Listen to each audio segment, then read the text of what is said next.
चलो देखिए इधर हम लोग बात करते हैं। मेंस्ट्रुअल साइकिल के बारे में कुछ बात कल हम लोगों ने डिस्कशन किया था, काफी अच्छे से किया था। ओवेरियन फॉलिकल या ओवेरियन साइकिल के बारे में डिस्कशन किया था। हमने बताया था कि जो ओवा का जो डेवलपमेंट होगा वो आपका ओजेनेसिस कहलाएगा, और जो फॉलिकल का डेवलपमेंट होगा उसको हम क्या बोलेंगे बेटा? फॉलिकुलोजेनेसिस। ये बात हमने बात की।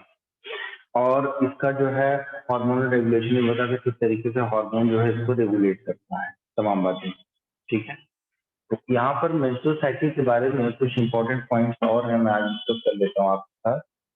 तो बेटा ये जो मेंस्ट्रुअल साइकिल है, ठीक है, कल जो हम लोगों ने पढ़ा था उसको थोड़ा सा रिवाइज करेंगे। जो मेंस्ट्रुअल साइकिल है ये साइक्लिक चेंजेस होते हैं, ठीक है, ये साइक्लिक चेंजेस होते हैं। और ये जो मेंस्ट्रुअल साइकिल है आपका, ये मेंस्ट्रुअल साइकिल किसमें पाया जाता है? तो ये मेंस्ट्रुअल साइकिल पाया जाता है फाउंड इन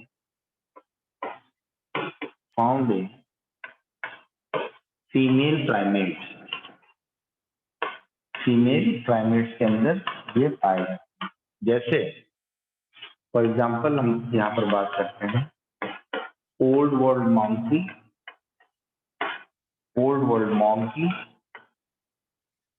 ठीक है, ओल्ड वर्ल्ड मॉन्की, आपके एप और ह्यूमन बींग्स।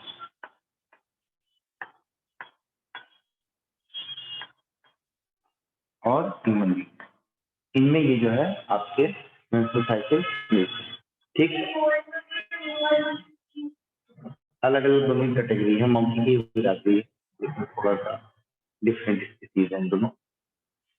तो अब इसमें पॉइंट और आपको मेंशन ये करना होगा कि जो मिनार्की है, मैंने बताया था ना, जो इसका जो मिनार्की है, menarche is the starting of menstrual cycle का, स्टार्टिंग ऑफ मेंस्ट्रुअल साइकिल है। और मिनार्की से आखिरी वाला जो मेंस्ट्रुअल साइकिल होगा that is known as the menopause, है ना। आखिरी यानी कि स्टॉपेज वाली बात होगी तो इसको बोलेंगे बेटा मेनोपॉज। तो ये जो मेनोपॉज है permanent stoppage of menstrual cycle.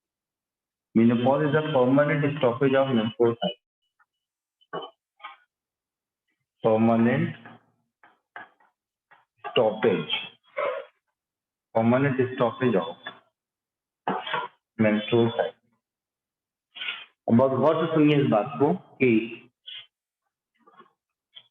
ये जो पीरियड देख रहे हो आप मेनार्की से लेकर के मेनोपॉज तक का, ये जो पीरियड देख रहे हो, इस पीरियड को हम बोलते हैं बेटा रिप्रोडक्टिव एज। रिप्रोडक्टिव एज ये कौन सी एज होती है? किसी भी फीमेल ये जो एज होती है मेनार्की यानी फर्स्ट मेंस्ट्रुएशन से लेकर के last menstruation that is menopause, इसको हम क्या बोलते हैं बेटा? इसको हम बोलते हैं reproductive age. This is the reproductive as.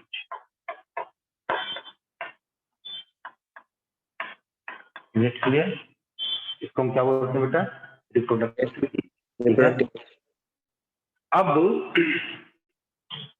अब ये जो रिप्रोडक्टिव एज है, ये जो मेंस्ट्रुअल साइकिल है, पूरी की पूरी रिप्रोडक्टिव एज में ये मेंस्ट्रुअल साइकिल सिर्फ 2 वजह से रुक सकती है, टेम्परेरी स्टॉप होती है 2 वजह। वो 2 वजह क्या है? पहला तो प्रेगनेंसी और दूसरा क्या होता है? लैक्टेशन। ठीक है, पहला क्या है बेटा? प्रेगनेंसी है और दूसरा क्या है? लैक्टेशन। इस पॉइंट को आप ऐसे लिख सकते हैं कि during the reproductive age there are only 2 reasons by which menstrual cycle temporarily stop। ठीक है, तो क्या हमने कहा? ड्यूरिंग द रिप्रोडक्टिव एज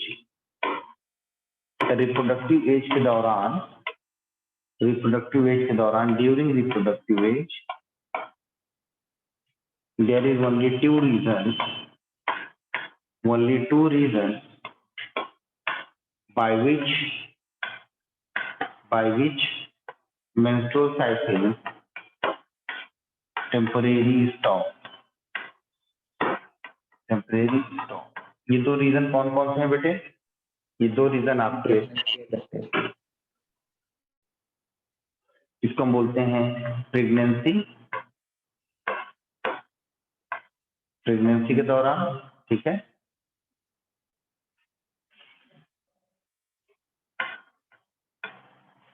और लैक्टेशन के दौरान। लैक्टेशन वो पीरियड होता है आफ्टर पार्चुरेशन, वो 6 महीने का ड्यूरेशन होता है, जिसमें जो बेबी होता है अपनी मदर के ऊपर फीड करता है, तो उसको हम क्या बोलते हैं बेटा, लैक्टेशन।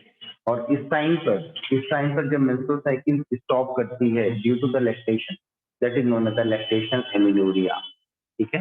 एमिनोरिया का मतलब ही होता है एब्सेंस ऑफ मेंस्ट्रुअल साइकिल, ठीक है।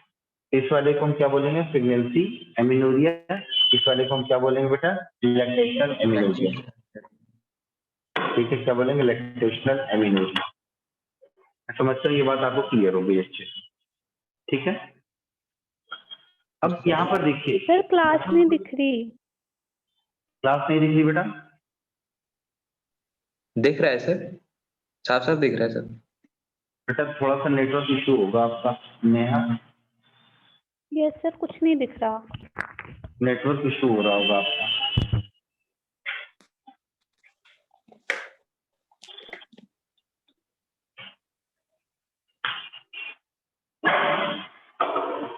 देखिए इधर इस पॉइंट को आप देखिए, पूरे के पूरे मेंस्ट्रुअल साइकिल को हम लोगों ने 4 फेजेज में डिवाइड किया, ठीक है। कितने फेज में डिवाइड किए थे बेटे?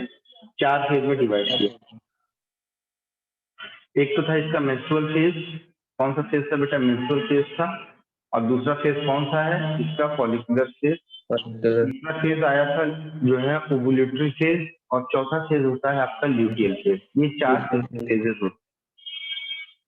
एक्चुअल में ये जो पूरी की पूरी मेंस्ट्रुअल साइकिल 28 दिन की चल रही है, इसमें क्या होता है, आखिरी के पीरियड में, आखिरी के टाइम पे, हम ल्यूटियल फेज कहते हैं, इस टाइम पर प्रोजेस्टेरोन हार्मोन का लेवल बहुत ज्यादा रहता है। कल हमने बहुत डिटेल में बताया था, आज मैं रिवाइज कर रहा हूँ। तो एब्सेंस और डिक्लाइन, जब ये प्रोजेस्टेरोन हार्मोन क्या करेगा बेटा? डिक्लाइन करेगा। ये देखिए आप, ये देखिए, ये प्रोजेस्टेरोन हार्मोन क्या कर रहा है बेटा? डिक्लाइन कर रहा है नीचे की तरफ। एस्ट्रोजन भी डिक्लाइन कर रहा है। तो एक्चुअल में एस्ट्रोजन और प्रोजेस्टेरोन का लेवल जब डिक्लाइन करेगा तो ये एक फीडबैक देगा किसको? हमारे हाइपोथैलेमस को, जिससे गोनेडोट्रोपिन रिलीजिंग हार्मोन का जो लेवल है बहुत ज्यादा बढ़ जाएगा। जब गोनेडोट्रोपिन रिलीजिंग हार्मोन का लेवल जब बढ़ेगा तो होगा क्या कि इसके रिस्पॉन्स में हमारा जो एफएसएच हार्मोन है और हमारा जो एलएच हार्मोन है, इसका लेवल भी बढ़ जाएगा। जब इन दोनों का लेवल जब बढ़ जाएगा तो इनका एक्शन होगा कहाँ पर बेटा? ओवेरियन फॉलिकल पर इसका जो है एक्शन होगा। जब ओवेरियन फॉलिकल पर इसका एक्शन होगा तो फॉलिक्यूलोजेनेसिस क्या होगी बेटा? प्रमोट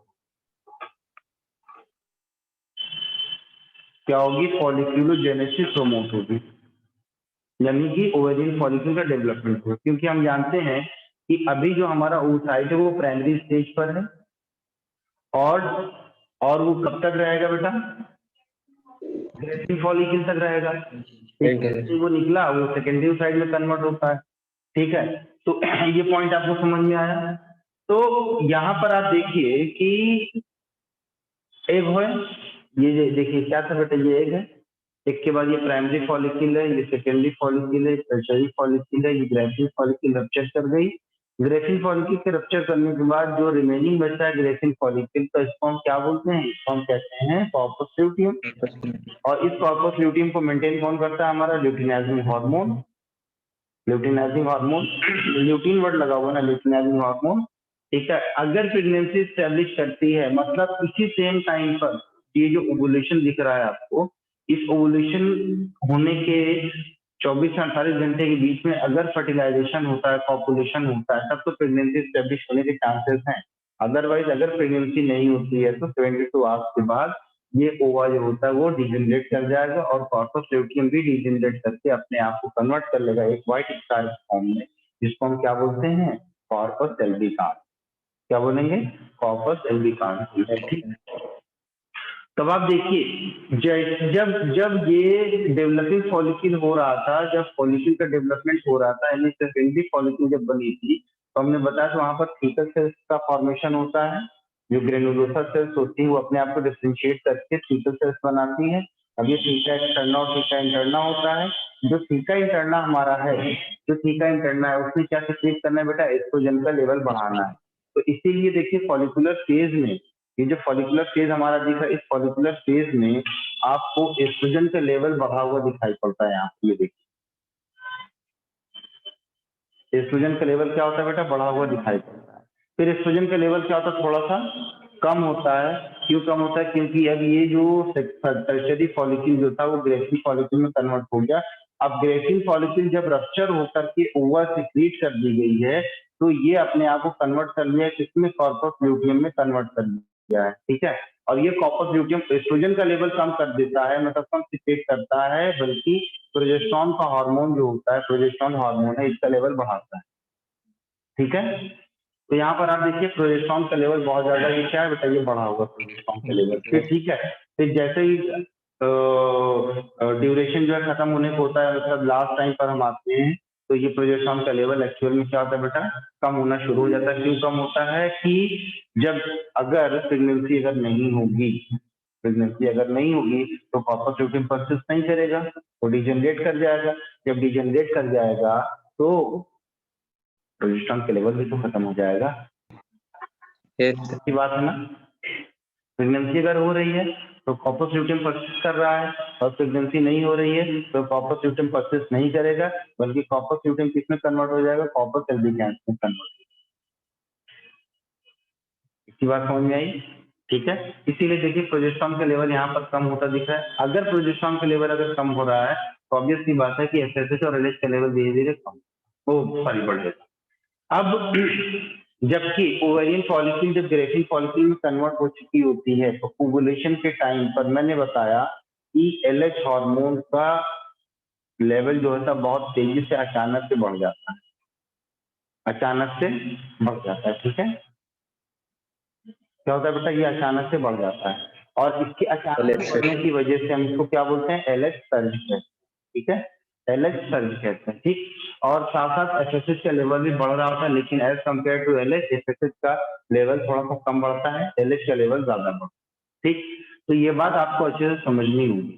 तो यहाँ पर जो शुरुआत के दिन होते हैं, यानी कि 1 से लेकर के 3 दिनों तक का ये जो पीरियड होता है, कभी कभी 5 दिन वैरी कर जाता है, तो ये जो बेटा पीरियड होता है, इस पीरियड को हम क्या बोलते हैं बेटा, मेंस्ट्रुअल पीरियड कहते हैं, मेंस्ट्रुअल फेज कहते हैं। At this time the human female never allow the mail population. ठीक है, जो ह्यूमन फीमेल है कभी भी जो है अपने पार्टनर को अलाउ नहीं करती कॉपुलेशन करने के लिए, मेटिंग करने के लिए। ठीक है, तो जबकि इसका जस्ट उल्टा होता है, किसके साथ, इसका जस्ट उल्टा होता है जिनके अंदर ओस्ट्रस साइकिल चलती है। ठीक है, ऐसे मैमल जिनके अंदर ओस्ट्रस साइकिल चलती है, उनके अंदर क्या होता है कि फीमेल उसी टाइम पीरियड में अलाउ करती है मेल को पार्टस करने के लिए, क्योंकि वो पीरियड क्या होता है बेटा, हीटिंग पीरियड होता है ओस्ट्रस साइकिल के पीरियड में। वहां पर ब्लीडिंग नहीं होती है, वहां पर ब्लीडिंग नहीं, ओस्ट्रस साइकिल में ब्लड का जो है इफ्यूजन नहीं होता है। जबकि यहाँ पर ह्यूमन बींग्स यानी प्राइमेट्स में जो मेंस्ट्रुअल साइकिल चलती है, यहाँ पर ब्लड का इफ्यूजन होता है, और जितना ब्लड निकलता है, कितना ब्लड निकलता है बताइए, 40 to 80 ml ऑफ ब्लड निकलता है पर मेंस्ट्रुअल साइकिल में। ठीक है,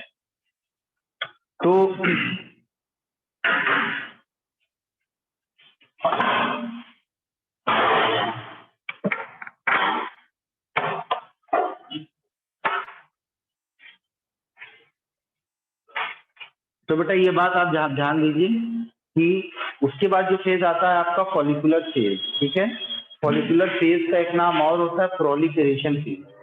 क्या नाम होता है, प्रोलिफेरेशन फेज। तो यहाँ पर जो एंडोमेट्रियम की वॉल फ्लग्ड ऑफ हुई है, एंडोमेट्रियम की वॉल जो टूट कर निकल गई है बाहर, इस एंडोमेट्रियम की वॉल को दोबारा से बनना जरूरी होता है। इस एंडोमेट्रियम की वॉल का दोबारा से बनना जरूरी होता है, क्योंकि अगर एंडोमेट्रियम की वॉल नहीं बनेगी तो इम्प्लांटेशन कहाँ होगा, इम्प्लांटेशन कहाँ होगा। इसीलिए एंडोमेट्रियम की वॉल का थिक होना बहुत जरूरी है। और उसके थिकनेस के लिए कौन रिस्पॉन्सिबल है बच्चे, सारे लोग जल्दी बताएंगे, प्रोजेस्टेरॉन। ठीक है, प्रोजेस्टेरॉन। अभी आप कंसेप्ट को बहुत अच्छे से पकड़िए, बिफोर द ओवुलेशन, ध्यान दीजिए, बिफोर द ओवुलेशन जो क्वेश्चन आपसे एग्जाम में पूछेगा, डायरेक्ट चीज एनसीईआरटी में नहीं लिखी हुई, लेकिन एनसीईआरटी की बात को घुमा के पूछेगा। कैसे कि बिफोर द ओवुलेशन, ये जो ओवुलेटिव पीरियड आपको दिख रहा है कौन सा, 14 डे वाला, ये जो ओवुलेशन वाला पीरियड आपको दिख रहा है, ये इससे ठीक पहले आप देख रहे हो एस्ट्रोजन का लेवल बहुत ज्यादा बढ़ा हुआ है। देखिए इधर एस्ट्रोजन के लेवल बहुत बढ़ा हुआ है। क्यों बढ़ा हुआ है? क्योंकि एस्ट्रोजन का सिक्रीशन कहाँ से हो रहा है? Theca internus. कहाँ से हो रहा है? थीका इंटरनस हो रहा है एस्ट्रोजन का लेवल। जैसे ही ये टर्शरी फॉलिकल ग्रेसिल फॉलिकल में कन्वर्ट होने के बाद रप्चर हो गई under the influence of luteinizing hormone, तो अब उसका प्राइमरी फंक्शन हो गया कॉर्पस ल्यूटियम का कि वो प्रोजेस्टेरॉन का सिक्रीशन बढ़ा देगा। जब प्रोजेस्टेरॉन का सिक्रीशन बढ़ाएगा तो एस्ट्रोजन का सिक्रीशन वो कर रहा है, लेकिन कम कर रहा है। हमारा कॉर्पस ल्यूटियम का मेन काम क्या है? प्रोजेस्टेरॉन का सिक्रीशन करना, क्योंकि प्रोजेस्टेरॉन ही इकलौता हार्मोन है जो एंडोमेट्रियम की वॉल को ज्यादा से ज्यादा करने में सहायता करता है। ठीक है, अब देखिए फिर उसके बाद आप देखिए कि एस्ट्रोजन का लेवल जो यहाँ पर इतना ज्यादा बढ़ा हुआ था, पीक पर था, अब देखिए कम हुआ है। ठीक है, कम हुआ है कुछ टाइम के लिए, सिर्फ एक दिन के लिए। उसके बाद फिर से देखिए ये थोड़ा भी स्लाइटली इंक्रीज हुआ है आपका क्या, एस्ट्रोजन। लेकिन आप इधर देखिए प्रोजेस्टेरॉन का लेवल बहुत ज्यादा बढ़ा है। तो यहाँ से आप फीडबैक मैकेनिज्म के थ्रू देख सकते हैं कि जब प्रोजेस्टेरॉन का लेवल ज्यादा होगा, एस्ट्रोजन का लेवल ज्यादा होगा, तो जीएनआरएच का लेवल क्या होगा बेटा? कम होगा। जीएनआरएच का लेवल कम होगा तो एसएसएच और एलएच का लेवल भी कम होगा। ये कंसेप्ट समझ में आ रहा है? ठीक है, Yes, sir. तो हम यहाँ पर थोड़ा सा दिखा देते हैं आपको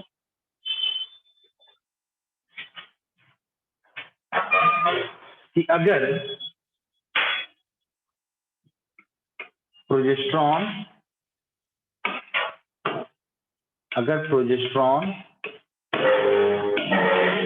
एस्ट्रोजन का लेवल क्या होगा बेटा? ज्यादा होगा, तो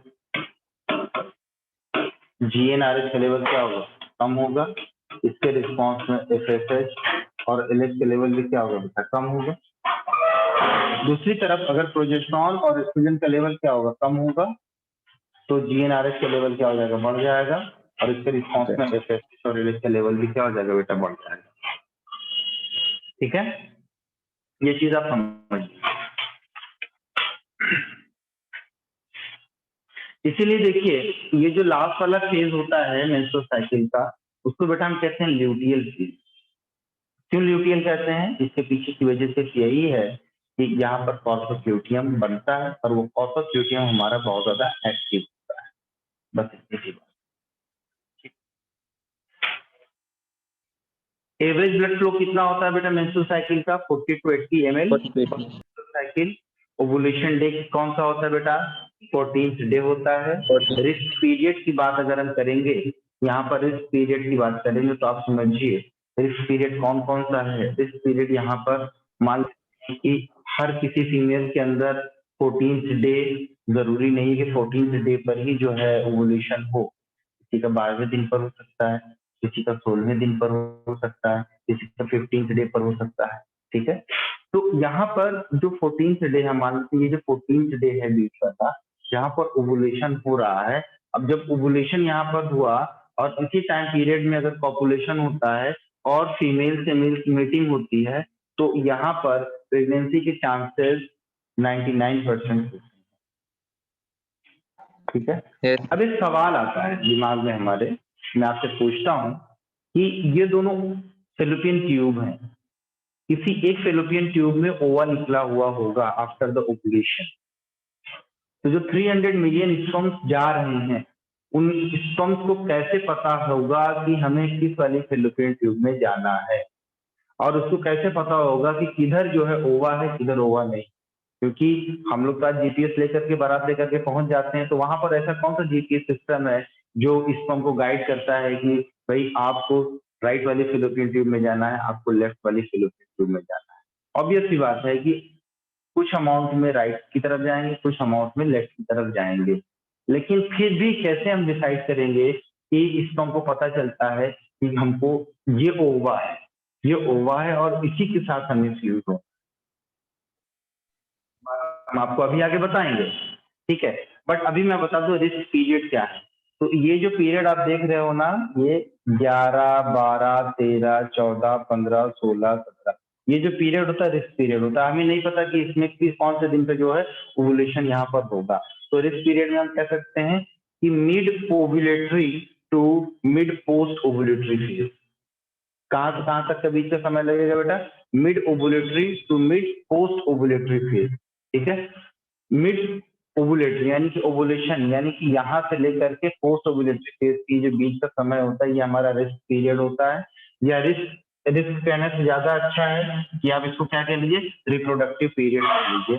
रिस्क वगैरह में तो ऐसा लगता है कि बहुत ज्यादा खतरा है। खतरा क्या है? हाँ भाई, जनरेशन बढ़ रही, जनरेशन बढ़ने से खतरा थोड़ी होता है। जब इतनी डर होती तो लोग शादी ही नहीं करते, है कि नहीं?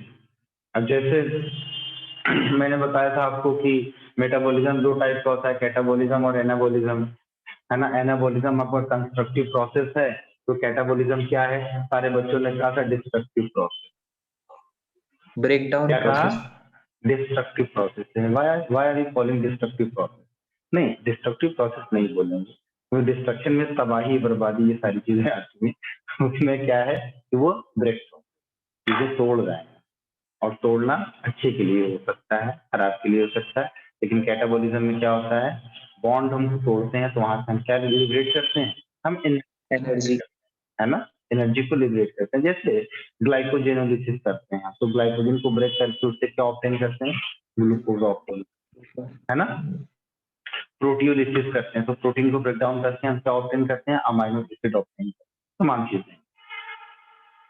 तो इसके बाद सेफ पीरियड कौन सा होता है? कौन सा ऐसा पीरियड जो सेफ है? अगर उस वक्त जो है सेक्सुअल इंटरकोर्स अगर होगा तो फर्टिलाइजेशन नहीं होगा। आप बताइए। ये जो पीरियड आपको दिख रहा है, मेंस्ट्रुअल साइकिल बंद हुई, मेंस्ट्रुअल साइकिल जहाँ पर बंद हुई, यहाँ से लेकर के मान लीजिए कि 4th डे पर बंद हुई, यहाँ से लेकर के ये 11वें दिन तक ये जो पीरियड है, ये आपका क्या है? प्री ओवुलेटरी फेज है, उससे पहले का। और पोस्ट ओवुलेटरी यानी कि मिड पोस्ट ओवुलेटरी फेज के बाद से जो पीरियड है, यहाँ से मतलब मान लीजिए कि 14th डे पर अगर जो है ओवुलेशन हो रहा है, तो आप इसमें 72 आवर्स जोड़ दीजिए। कितना हो जाएगा? 14, 15, 16, 16 दिन, 17, 18वें दिन से लेकर के 18वें दिन से लेकर के आपका आखिरी ये जो पीरियड होता है, ये सेफ पीरियड होता है। मैं आपको थोड़ा बताऊंगा कि क्या कंसेप्ट था हमारे पुराने पूर्वजों में। सब लोग, पूर्वज तो पुराना ही होता है। ये हमने बताया था जब आपको एंडोक्राइन सिस्टम पढ़ा रहे थे, वहां पर भी हमने जिक्र किया था कि वो जो हनीमून वगैरह का जो कंसेप्ट चलता है, उसकी तैयारी बड़ी जोर शोर से करते हैं लोग। शादी हुई नहीं है उससे पहले ही प्लान किया जाता है कि हमें टोक्यो जाना है, हमें जापान जाना है, हमें या कश्मीर में जाना है, या फिर केरला जाना है, या बहुत सारे लोग आपके शहर में आते हैं, आगरा में। ठीक है, वो कहते हैं यहाँ ताजमहल है, इसलिए यहाँ पर हनीमून वगैरह बहुत बढ़िया मनाया जाए। तो क्या वजह है उसके पीछे का कंसेप्ट? क्या उसके उसके पीछे कंसेप्ट क्या है? उसके पीछे कंसेप्ट है आपका मून, जो मून की जो साइकिल चलती है, मून की जो साइकिल चलती है। आप देखिए 14th डे पर ओवुलेशन हो रहा है, ओवर रिलीज हो रहा है 14th डे पर। ध्यान से समझिएगा, 14th डे पर ओवर रिलीज हो रहा है, और 14th डे पे जो चांद होता है आपका, वो भी बड़ा होता है, 14वीं का चांद जिसको बोलते हैं। ये कंसेप्ट है, आप इसको जो है कहीं से भी आप जोड़ सकते हैं। ठीक है, तो जब कभी बंदा हनीमून के लिए जाता है, तो उसको जो है करीब 1 दिन या 2 दिन के लिए नहीं होता है। पहले की जो प्रथा थी वो कम से कम 15 दिन 20 दिन के लिए वो लोग जाते थे शादी के बाद, या कभी कभी तो 1 महीने के लिए जाते थे। भाई 1 महीने तक कम से कम सुकून से रहे। ठीक, लेकिन एक जगह मैंने पढ़ा, उसमें क्या लिखा गया कि शादी के तुरंत बाद हनीमून के लिए नहीं जाना चाहिए, शादी के 2 साल के बाद हनीमून के लिए जाना चाहिए। उसके पीछे का लॉजिक उसने क्या बताया कि जब आप शादी के तुरंत बाद जब जाते हैं अपनी बीवी को लेकर के, तो आपकी बीवी उसी माहौल में पूरी जिंदगी रहने की कोशिश करती है, सोचती है कि मैं उसी माहौल में पूरी रहूं। लेकिन होता क्या है, 15 दिन बाद तो सच्चाई से सामना करना पड़ता है। गैस का सिलेंडर खत्म है, और जो है अभी सब्जी बनानी है, सुबह उठ के चाय बनानी है। ठीक है, सासू माँ बीमार हो गई हैं, गिर पड़ी हैं, पैर फूले की हड्डी की सर्दी, तमाम बातें होती हैं। फिर उसको जो है हकीकत से जब सामना करना पड़ता है, तो वो लगता है वो ये क्या हो गया। सबका अपना अपना परसेप्शन है बताने का कि भाई कब मनाना चाहिए कब नहीं मनाना चाहिए। वो ज्यादा दुखियारी रहा होगा पत्नी से, इसलिए वो ऐसी बातें कर दिया, है ना। लेकिन अब नहीं आप सर, समझिए, अगर 14 डे का टाइम मिल रहा है किसी कपल को, या 1 महीने का जो टाइम मिल रहा है कपल को, तो आप देखिए उसको 2 ओवुलेटरी फेज से जो है मीटिंग हो सकती है। अगर 14 दिन पर आ रहा है तो उससे एक मिल सकता है, हो सकता है जो 14वें दिन उसका शुरू हो रहा है उसका पहला दिन ही जो है ओवुलेशन हो रहा है, ओवुलेशन वाला हो रहा है, और अगला जो 14वां दिन घूम कर आएगा वो दूसरा मिल जाएगा। और अगर 1 महीने के लिए जा रहा है तो हो सकता है उसको 2 से ज्यादा 3 जो है ओवुलेटरी फेज का सामना करना पड़े, और उस दौरान अगर मीटिंग हो रही है तो प्रेगनेंसी होने के चांसेस 99.9%। ये तो कंसेप्ट था छोटा सा, बट अपार्ट फ्रॉम दिस एक क्वेश्चन है कि अगर एक फीमेल की मेंस्ट्रुअल साइकिल 35 डेज की है तो उसका ओवुलेशन फेज कौन से दिन को माना जाएगा, है ना। अगर हमने कहा कि एक फीमेल है, उसका जो मेंस्ट्रुअल साइकिल है वो 35 डेज का है, कितने डेज का बेटा, 35 डेज का है, तो उसका ओवुलेटरी फेज कौन से दिन का होगा। तो हम इसको 35 माइनस 14 डेज कर लेते हैं। इन जनरल फॉर्मूला निकाला गया है कि जो भी दिन दिया उसमें 14 दिन घटा दो, उससे जो निकलेगा आंसर आएगा वो उसका ओवुलेटरी फेज माना जाता है। तो 35 डेज है, उसमें से 14 दिन हम निकाल लेंगे, तो जो 21 डेज आपको मिल रहा है, तो 21 डेज मेंस्ट्रुअल साइकिल का एक दिन इधर जोड़ लीजिए, एक दिन इधर घटा दिए, एक दिन इधर जोड़ लिए, तो वो जो पीरियड होगा हमारा 1-2 दिन के गैप पर, वो उसका कौन सा फेज होगा बेटा, ओवुलेटरी फेज होगा। ठीक है। अगर हम आपसे पूछे अगर 20 दिन किसी का जो है मेंस्ट्रुअल साइकिल चल रही है तो उसका ओवुलेटरी फेज वाला दिन कौन सा होगा, ओवुलेशन फेज वाला कौन सा दिन होगा, 6 डेज का माना जाता है। ठीक है, वो कितने दिन का माना जाएगा बेटा, 20 minus 14 that is equal to 6 days. ठीक है, तो उसमें से हम 14 दिन क्या करेंगे बेटा, घटा देंगे। ठीक, तो ये बात आपको अच्छे से समझ में आ गई। ठीक, मेंस्ट्रुअल साइकिल में अब कोई और क्वेरी है आपको जो समझ में ना आया हो, आप हमसे पूछ सकते हैं। 4 फेजेस मैंने बताया इसमें, पहले मेंस्ट्रुअल फेज है, उसमें स्लग्ड ऑफ होगा एंडोमेट्रियम, एंडोमेट्रियम टूट करके निकलेगी, कट करके बाहर निकलेगी, और जब एंडोमेट्रियम स्लग्ड ऑफ होगी तो उसके साथ साथ जो ब्लड वेसल्स वगैरह हैं वो भी रिमूव होंगी, जिसकी वजह से क्या होगा, मेंस्ट्रुअल ब्लड का फ्लो होगा। मेंस्ट्रुअल ब्लड के फ्लो में जो अमाउंट ऑफ ब्लड रिलीज होगा वो 40 to 80 ml पर मेंस्ट्रुअल साइकिल होता है। ठीक है, तो मेंस्ट्रुअल हाइजीन के बारे में भी एनसीईआरटी ने लिखा हुआ है। तो मेंस्ट्रुअल हाइजीन के बारे में लिखा हुआ है, वो आपने पढ़ा कि उसमें जो है सैनिटरी पैड का यूज करना चाहिए। अगर आप बाहर से सैनिटरी पैड रेडीमेड नहीं खरीद सकते हैं तो घर का सैनिटरी पैड बहुत अच्छे से आप बनाइए, और उसको इस्तेमाल करने के बाद पेपर वगैरह में रैप करके ऐसी जगह पर फेंकिए जहाँ पर बच्चों की पहुंच ना हो, जहाँ पर जानवरों की पहुंच ना हो, ताकि वो धीरे धीरे वो क्या करे बेटा, डिग्रेड कर जाए। क्योंकि जो पेपर में लपेटोगे और जो कपड़े इस्तेमाल किया गया वो सब क्या ऑर्गेनिक चीज ही तो है, आगे चल करके वो क्या हो जाएगी, डिग्रेड हो जाएगी, खत्म हो जाएगी। ठीक, और जब मेंस्ट्रुअल फेज खत्म होता है तब प्रोलिफरेशन आता है। प्रोलिफरेशन फेज में ही फॉलिक्यूलोजेनेसिस होती है, मतलब फॉलिक्यूल का डेवलपमेंट बहुत तेजी से होता है। फिर ओवुलेटरी फेज आता है, एलएच सर्ज होता है, ग्रेफिक फॉलिक्यूल रप्चर होती है, ओवा बाहर निकलता है। जब ओवा बाहर निकलेगा तो जो बच्चा हुआ ग्रेफिक फॉलिक्यूल का पार्ट है कार्पस ल्यूटियम बनेगा। अगर प्रेगनेंसी एस्टेब्लिश करती है तो कार्पस ल्यूटियम परसिस्ट करेगा, अदरवाइज ये कार्पस ल्यूटियम किसमें चेंज हो जाएगा, कार्पस एल्बिकांस में चेंज हो जाएगा, जिसको हम व्हाइट स्कार कहते हैं। ठीक है, जिसकी वजह से फिर क्या होगा, प्रोजेस्टेरॉन का लेवल डिक्लाइन कर जाएगा और फिर से एफएसएच का लेवल बढ़ेगा और नई मेंस्ट्रुअल साइकिल क्या होगी बेटा, शुरू हो जाएगी। एक्चुअल में absence of the progesterone is the indication of the starting of menstrual cycle. कभी भी आप ये मत कहिए कि मेंस्ट्रुअल साइकिल जो होती है एफएसएच और एलएच के बढ़ने की वजह से होती है, ऐसा कभी नहीं होता। हमेशा प्रोजेस्टेरॉन के लेवल की कम होने की वजह से ही जो है एफएसएच का और एलएच का लेवल बढ़ता है। क्यों, क्योंकि ये जो फीडबैक मैकेनिज्म है वो किसको स्टिमुलेट करता है, हमारे हाइपोथैलेमस को स्टिमुलेट करता है, जिसकी वजह से जीएनआरएच का लेवल क्या होता है, बढ़ता है।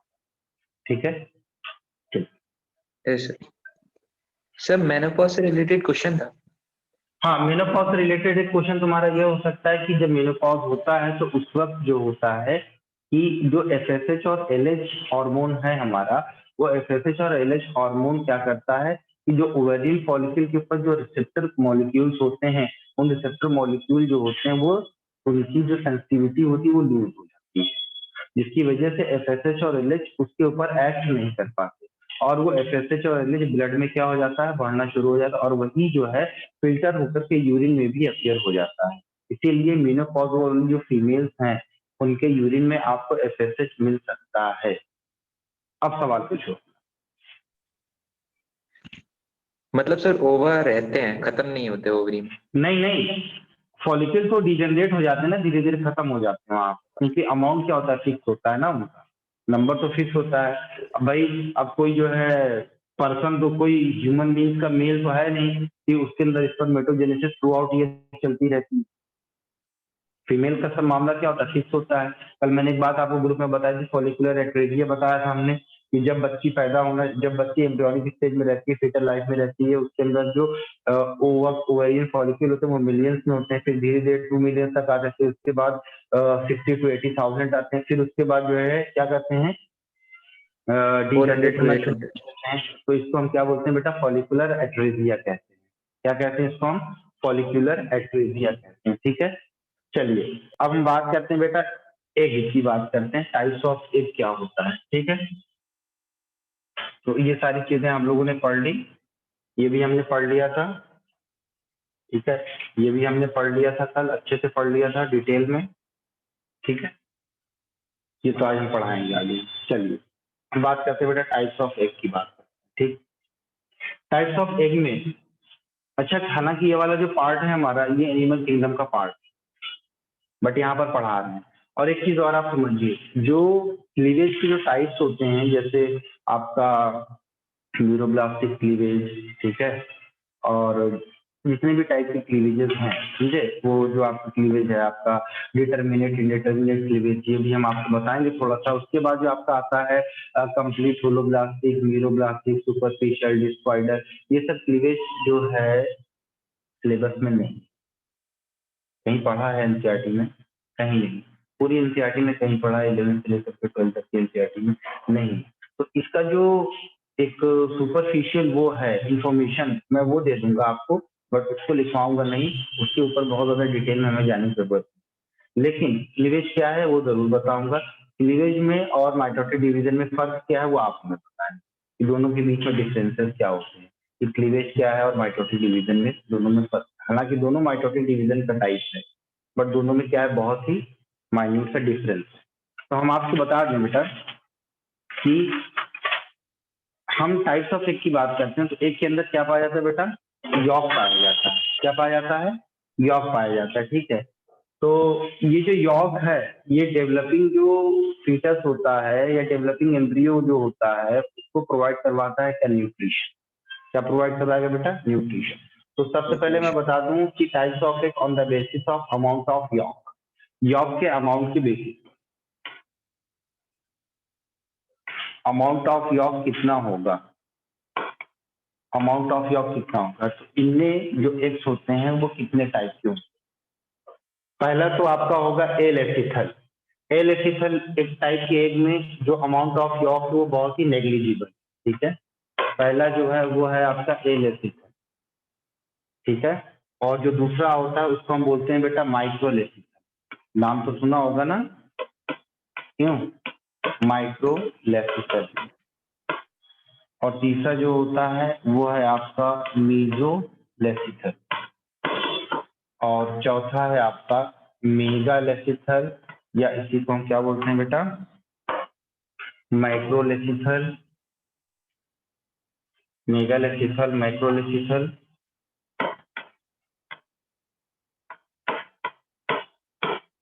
माइक्रोलेथिथल। तो बच्चे यहाँ पर एलेथिथल में जो अमाउंट ऑफ यॉक है वो कैसा है, नेग्लिजिबल, मतलब ना के बराबर। इसका मतलब ये नहीं कि यहाँ पर है ही नहीं, है, बहुत ही माइन्यूट अमाउंट। माइक्रोलेथिथल में जो होगा वो स्मॉल अमाउंट में होगा, स्मॉल क्वांटिटी में होगा। मीजोलेथिथल में मॉडरेट होगा। ठीक है, और यहाँ पर लार्ज क्वांटिटी में अमाउंट ऑफ यॉक। ठीक है, यहाँ पर लार्ज क्वांटिटी में अमाउंट ऑफ यॉक। अब इसको और थोड़ा सा एलेबोरेट करना चाहेंगे तो सबका एक फर्जी सा डायग्राम हम बनाएंगे, डॉट डॉट डॉट डॉट लिखेंगे, टाइम खराब होगा उसमें। ठीक है, इसके बाद क्या होता है, इसकी एग्जांपल्स की बात कर लेते हैं। एलेक्ट्रिकल एग में आता है ह्यूमन एग, क्या आता है? Human egg. देखिए आगे हम आपको बताएंगे कि ये जो इवोल्यूशन हो रहा है बेटा, ये इवोल्यूशन हो रहा है एलेसिथल, माइक्रोलेसिथल, मीजोलेसिथल, मेगालेसिथल, ये टेरेस्ट्रियल एडाप्टेशन की तरफ हम जा रहे हैं। यहाँ हम टेरेस्ट्रियल एडाप्टेशन की तरफ जा रहे हैं। अब आप बताइए, एक मुर्गी अंडे दे रही है जिसका अंडा कैसा है बेटा? मेगालिथिकल है, अमाउंट ऑफ यॉक बहुत ज्यादा है। भाई हम जब अपनी माँ के पेट में आए तो हमारे अंदर तो प्लेसेंटा का फॉर्मेशन हो गया, हमको एनर्जी कहाँ से मिलना शुरू हो गई? हमको अपनी मदर से एनर्जी मिलना शुरू हो गई। लेकिन जो चीक है, जो चूजा है, जो मुर्गी के अंडे में बन रहा है, उसको एनर्जी कहाँ से मिलेगी? जो 20 से 22 दिन का जो हैचिंग पीरियड हो रहा है मुर्गी के बच्चे का अंडे के अंदर, उसको हम एनर्जी कहाँ से देंगे? उसके पास तो प्लेसेंटा नहीं बनाया मैंने। तो यही जो यॉक है उस डेवलपिंग चीक एम्ब्रियो को नरिशमेंट प्रोवाइड कर रहा है। तो नेचर में देखिए कितना बैलेंस करके रखा हुआ है। हमारा आपका क्या है? हम आप डिपेंड होते हैं माँ के जब पेट में थे, गर्भ में थे, हमारे बीच में प्लेसेंटा था, हमारे और हमारे माँ के बीच में क्या था? प्लेसेंटा था, ठीक है। अम्बिलिकल कॉर्ड के थ्रू हम खाना ले रहे थे और अपना वेस्ट मटेरियल अपनी माँ को दे रहे थे कि लो माँ, हम अभी सही है तुमको गंदगी देना शुरू कर रहे हैं, तुमसे हम अच्छी चीज ले रहे हैं और हम तुमको जो है अपनी खराब चीज दे रहे हैं, ठीक है। यही तो होता है ना? यस हाँ, मतलब हम जब पैदा नहीं होते तभी हम अपनी अम्मा को परेशान करना शुरू करते हैं भाई। और अम्मा कहती है बेटा पानी ला दे गिलास, अरे ठीक है ला रहे हैं ना, थोड़ी देर रुक जाइए, लड़का पबजी खेल रहा है भाई और बिटिया टिकटॉक देख रही है। खैर, ये जो दिख रहा है ना बेटा, ये इवोल्यूशन को रिप्रेजेंट कर रहा है, ह्यूमन बींग्स का। फिर उसके बाद माइक्रोलेसिस से जब हम आएंगे तो आप देखेंगे उसमें कि एग ऑफ एम्फिऑक्सस में यूथेरिया, मेटाथेरिया, सीएरचिन, इसके अंदर जो है माइक्रोलेसिसल एग पाया जाता है। एग्जाम्पल पूछ सकता है, ऐसा नहीं कि ये मैं बता रहा हूँ तो नहीं पूछ पाए, हो सकता है पूछ ले। एग्जाम्पल माइक्रोलेसिसल का क्या होता है बेटा? एग ऑफ एम्फिऑक्सस, एग ऑफ एम्फिऑक्सस, ठीक है। Egg of sea urchin, egg of Eutheria, egg of Metatheria. लेकिन याद क्या करना है आपको? सीएरचिन याद करना है और एम्फिऑक्सस याद करना है। याद करना है सीएरचिन और एम्फिऑक्सस, ठीक है। उसके बाद मीजोलेसिसल में आप देखिए, आपका जो एग है वो एग होगा एग ऑफ एम्फीबिया का, ठीक है, पेट्रोमाइजॉन का, लंग फिशेस का, ठीक है। अब आप लंग फिशेस को देखिए, लंग फिशेस को हम अंकल ऑफ एम्फीबिया कहते हैं। क्या कहते हैं? अंकल ऑफ एम्फीबिया कहते हैं, क्योंकि लंग फिशेस के अंदर जो डेवलपमेंट हुआ वो पल्मोनरी रेस्पिरेशन का डेवलपमेंट, लेकिन बहुत ज्यादा डेवलपमेंट नहीं हुआ। एनिमल किंगडम में आपने पढ़ा होगा तो आपने देखा होगा कि लंग फिशेस इसका मेंबर है बेटा, डिप्नोई का मेंबर है। वहां पर शुरू हुआ था क्या? पल्मोनरी रेस्पिरेशन, जो इस चीज को इंडिकेट करता है कि ये आगे चल करके रेप्टाइल में कन्वर्ट हो। तो ये बीच की क्या हो गई बेटा? लिंक बन गई रेप्टाइल की और स्पाइसेस के बीच, ठीक है। नहीं, रेप्टाइल के बीच नहीं, ये एम्फीबिया और स्पाइसेस के बीच की कनेक्टिंग लिंक बन गई। तो ये जो इवोल्यूशन है बेटा, इतना खूबसूरत टॉपिक है कि इसको आप जिस टॉपिक से रिलेट करना चाहें उस टॉपिक से रिलेट करके चीजों को बहुत आसान बना सकते हैं। और ये ही आसानी आप बना नहीं पाते तभी आप कहते हैं बायोलॉजी बहुत टफ।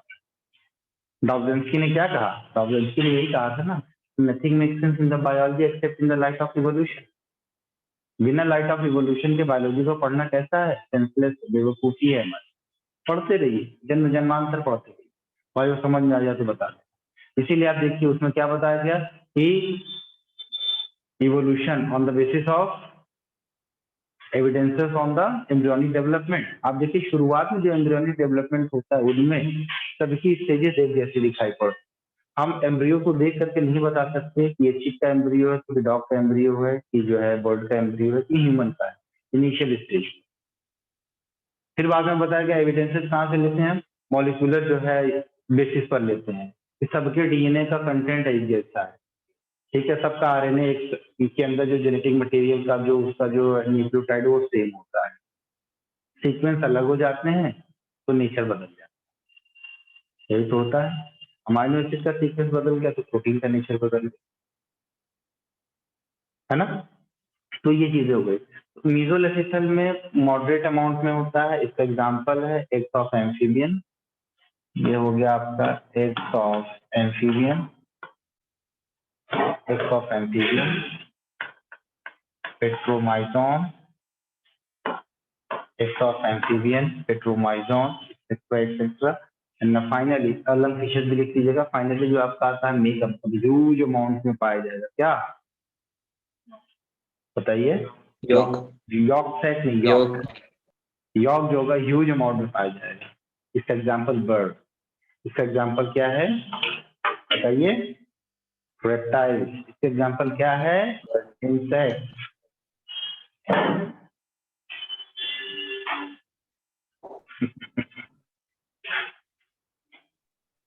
सर प्लेटिपस इसमें काउंट किया जा सकता है? हाँ जी, अरे जो अंडे खाते हैं ऑमलेट बना के क्या खाते हैं एक्चुअली, है ना, एल्बुमिन प्रोटीन होता है, यॉक होता है, वही तो खाते हैं। लेकिन इंसान जो प्लेटिपस को काउंट कर सकते हैं? प्लेटिपस प्लेटिपस क्या बोल रहे हो? यस सर, ओविपेरस है। हाँ ओविपेरस मेगा है, रेसिथल में प्लेटिपस। काउंट कर सकते हैं प्लेटिपस? हाँ कर सकते हैं, प्लेटिपस डकबिल प्लेटिपस है ना, ओविपेरस मैमल है ना ये, इस चीज को हम कह रहे हैं प्रोटोथीरियन मैमल। प्लेटिपस क्या प्रोटोथीरिया का तो मेंबर है, प्रोटोथीरिया का मेंबर है ना प्लेटिपस, तो कह सकते हैं हम इसको डकबिल प्लेटिपस जो होता है। तो इसमें हम एग्जाम्पल लिखवा तो रहे हैं, एग्जाम्पल में लिखिएगा insect, birds, reptiles and prototherian mammals. इसका एग्जाम्पल है इंसेक्ट, बर्ड्स, रेप्टाइल्स और प्रोटोथीरियन मैमल्स, प्रोटोथीरियन मैमल्स। कल का पेपर कैसा हुआ था बच्चे? कल का पेपर कैसा हुआ था? अच्छा हुआ था सर। बढ़िया सा था, सारे डायग्राम याद हो गए एनसीईआरटी के? लेंथी था सर। बेटा लेंथी नहीं था पेपर, पेपर बहुत आसान था, उसमें सिर्फ डायग्राम, कोई कैलकुलेशन नहीं था, सर कुछ नहीं था, बस खाली क्वेश्चन देखना था, सही से मिलाना था, आगे बढ़ जाना था। क्वेश्चन नंबर 1 तो उससे मेरी लड़की बहुत कंफ्यूज थी, तो मुझे वो आता था, लेकिन मैं ऑप्शन नहीं देख रही। तो उसमें बोला ना सेट ब्लर हो गया था क्या? तो ऑप्शन देखेंगे मोज़ेक विजन हो गया था। ठीक है, अगला जो बेसिस है बेटा डिस्ट्रीब्यूशन ऑफ द यॉर्क। कौन सा बेटा? Distribution of the York, York के डिस्ट्रीब्यूशन के बेसिस पर।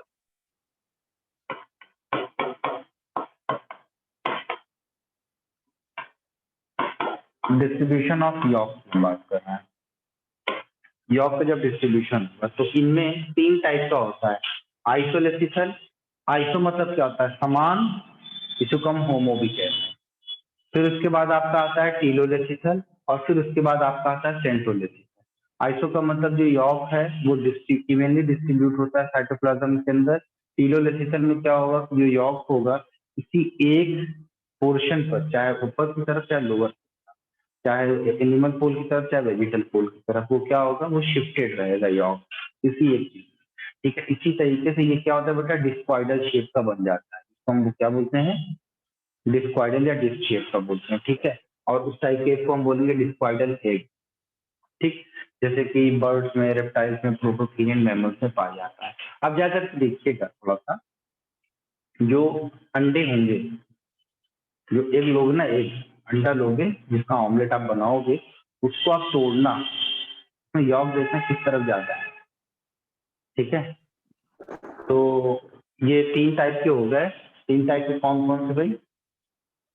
देखिए, एक हो गया आपका आइसोलेसिथल, जिसको हम होमोलेसिथल भी कह सकते हैं, इसको हम होमोलेसिथल भी कह सकते हैं। दूसरा होता है आपका टीलोलेसिथल और चौथा होता है आपका centrolecithal. What is the meaning of centro? Centrolecithal का मतलब ही होता है कि सेंटर में, बीचों बीच। टीलो का मतलब होता है टेल रीजन पर, चाहे ऊपर टेल चाहे लोअर वाला, मतलब किसी एक जगह पर शिफ्ट होगा। आइसो का मतलब होगा कि ये इवनली डिस्ट्रीब्यूटेड होगा, और इस टाइप का जो एग होगा, इस टाइप का जो एग होगा वो कौन सा होगा बेटा, माइक्रोलेथिकल होगा, माइक्रोलेथिकल होगा या एलेथिकल होगा। माइक्रो एंड एलेथिकल एग जो होंगे वो किसमें आएंगे बेटा, वो आएंगे आपके आइसोलेथिकल वाली कैटेगरी में आएंगे।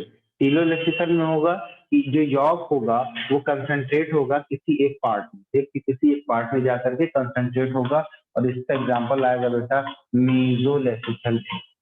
कौन सा है बेटा, मीजोलेथिकल एग, ठीक है, मीजोलेथिकल एग आता है, और इसी का मॉडिफिकेशन होता है मीजोलेथिकल एग ऑफ एम्फियोप्टर, ठीक है, मीजोलेथिकल एग ऑफ एम्फियोप्टर, इसी का इसका वो आता है, मॉडिफिकेशन आता है जिसको हम डिस्क्वाइडल एग कहते हैं। तो वो जो डिस्क्वाइडल एग है वो किसका कैरेक्टरिस्टिक फीचर है बेटा, कैरेक्टरिस्टिक फीचर है रेप्टिलियन एग का, और जो है आपके बर्ड्स एग का, और प्रोटोथीरियन एग का जो कैरेक्टरिस्टिक फीचर है, इसी का मॉडिफिकेशन होता है जिसको हम बोलते हैं बेटा डिस्क्वाइडल एग। एक्चुअल में जो डिस्क्वाइडल एग है वो मेगालिथिक है, जो डिस्क्वाइडल एग है वो क्या है बेटा, मेगालिथिकल एग है। तो यहाँ पर आप देखिएगा ये डिस्क्वाइडल एग अगर मेगालिथिकल एग का है एग्जांपल, तो इसमें कौन कौन से एग आ जाएंगे, eggs of reptiles, eggs of birds and prototherian mammal, ठीक है। एग्जांपल क्या हो जाएगा, eggs of reptiles, eggs of reptiles, eggs of prototherian mammal, eggs of prototherian mammal,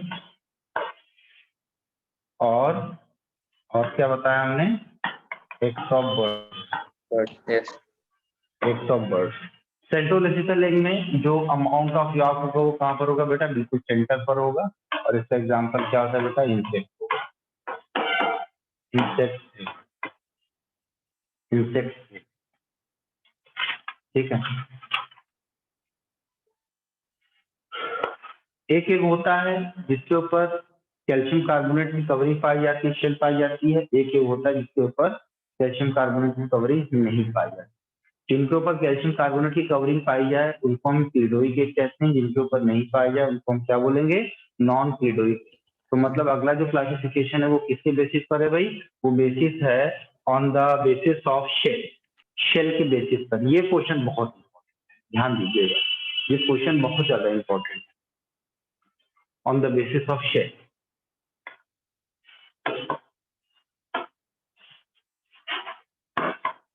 on the basis of shell, shell के basis पर, ठीक है।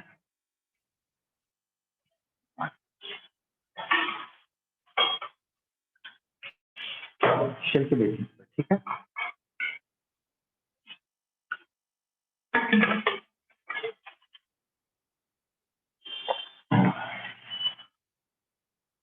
तो एक तो एग है कौन सा बेटा, क्लिडोइक एग।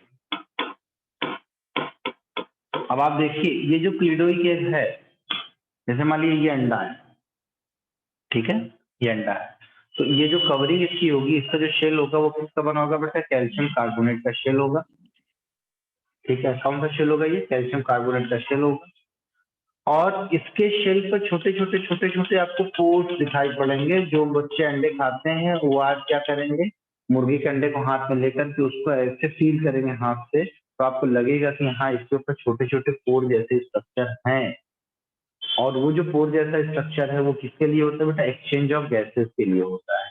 अब आप देखिए अगर उसी अंडे को आप क्या कर लीजिए बेटा, उसको वैक्सिंग कर दीजिए, पूरा वैक्स से कवर कर दीजिए, ठीक है। वैक्स से जब आप कवर कर देंगे तो उसके अंदर एक्सचेंज ऑफ गैसेस नहीं होगा, तो ऐसे अंडे के अंदर एम्ब्रियो का डेवलपमेंट भी नहीं होगा, because exchange of gases is very necessary, life के लिए जरूरी है। अब इसी को थोड़ा सा कंसेप्ट लगाइए कि जब मलेरिया इरेडिकेशन का प्रोग्राम चला था, तो मलेरिया इरेडिकेशन में आपने ये किया था कि जो ठहरा हुआ पानी था उस पानी को आपने डिस्ट्रॉय किया था, लेकिन जो बड़ा तालाब है, बड़ी झील है, जहां पर ठहरा हुआ पानी रहता है, स्टेगनेंट वाटर रहता है, हम जानते हैं कि मलेरियल जो है वेक्टर जो है आपका एनोफिलिस मॉस्किटो, क्यूलिस मॉस्किटो, ये अंडे कहाँ देती है, ये अंडे पानी में ही देती है। तो उस पर हमने क्या किया था, वाटर की स्प्रेइंग करवा दी थी, वो सॉरी ऑयल की स्प्रेइंग करवा दी।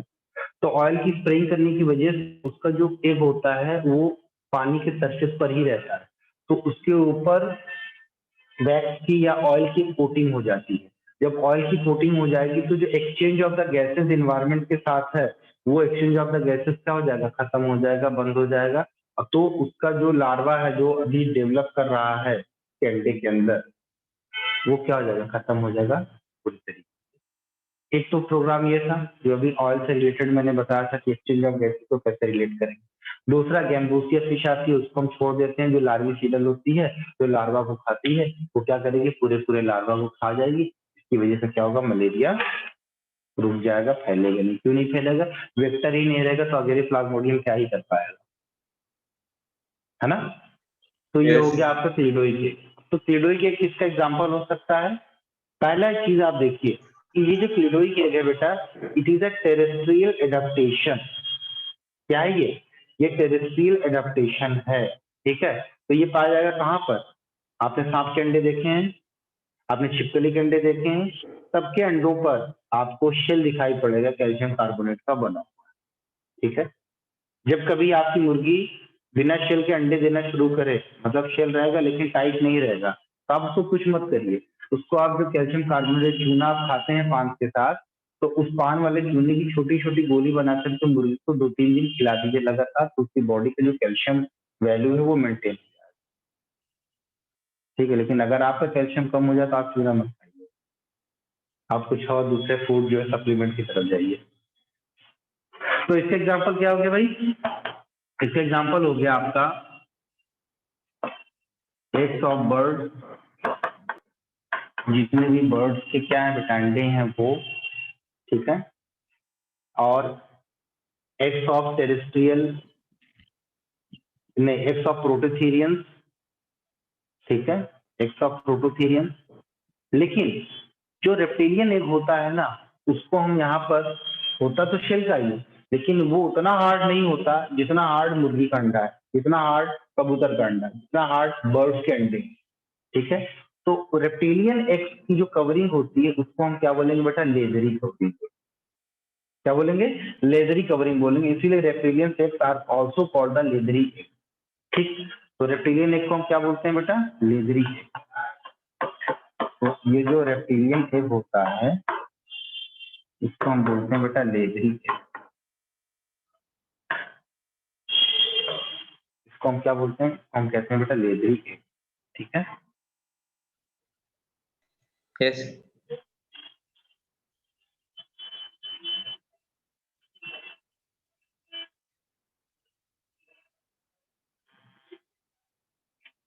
एक लड़के ने अपने दोस्त की बीवी को ब्लड दिया और उसी लड़के ने उसके अपने दोस्त को मारा, दिल्ली की घटना है, पढ़े, रिंकू वाली, है ना, राजस्थान की।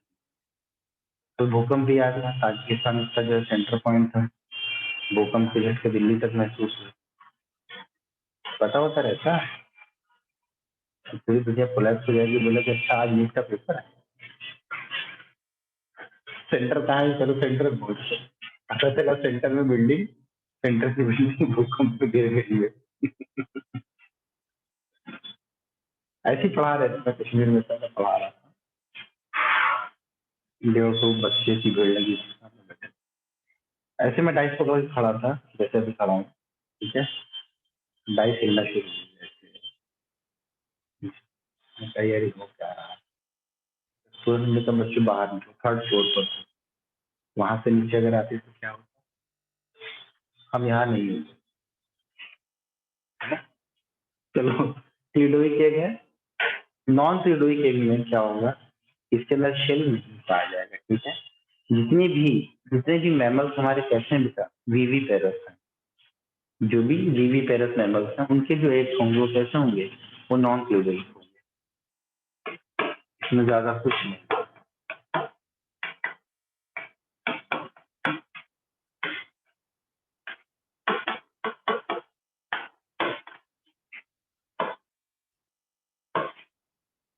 वीवी पेरस मैमल्स, ठीक है, वीवी पेरस मैमल्स, एम्फीबियंस में ये सब कैसे होते हैं बेटा, आपके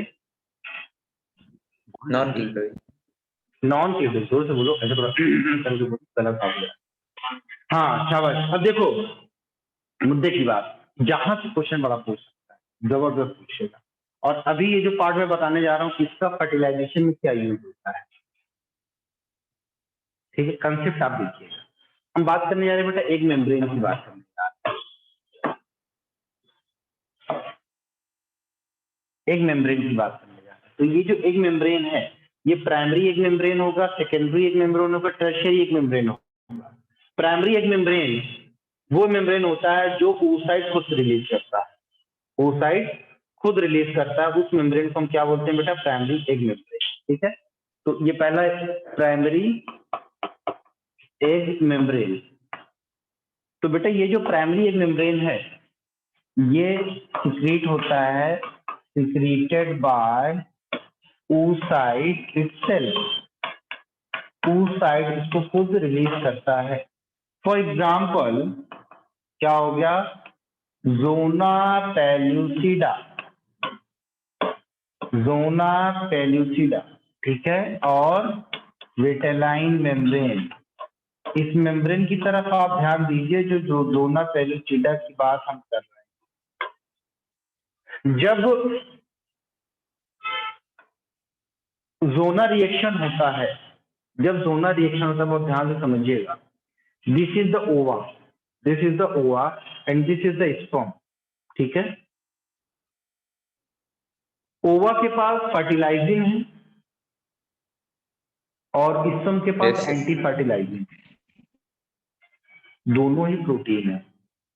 और ये फर्टिलाइजिंग और एंटी फर्टिलाइजिंग स्पीशीज स्पेसिफिक है, इसीलिए कभी इंसान घोड़े को नहीं जन्म देता, इंसान गधे को जन्म नहीं देता, गधा इंसान को नहीं पैदा करता, घोड़ा कुत्ते को पैदा नहीं करता, कुत्ता बिल्ली को नहीं पैदा करता। क्यों नहीं पैदा करता? हालांकि आप मेटिंग करवा दो, हालांकि उनके स्पर्म को और उसके ओवा को दोनों को, मतलब दोनों अलग अलग स्पीशीज के स्पर्म और ओवा को फ्यूज करवाने की कोशिश करो, वो फ्यूज नहीं होगा। क्यों नहीं होगा? क्योंकि इस ओवा के ऊपर जो फर्टिलाइजिंग है और इस स्पर्म के ऊपर जो आपका एंटी फर्टिलाइजिंग है, दे हैव स्पीशीज स्पेसिफिक। ये फर्टिलाइजिंग एक टाइप की प्रोटीन है जो कि क्या कर रही है, एक रिसेप्टर की तरह काम कर रही है, जो कि एंटी फर्टिलाइजिंग को अपनी तरफ क्या कर रही है बेटा, अट्रैक्ट कर रही है।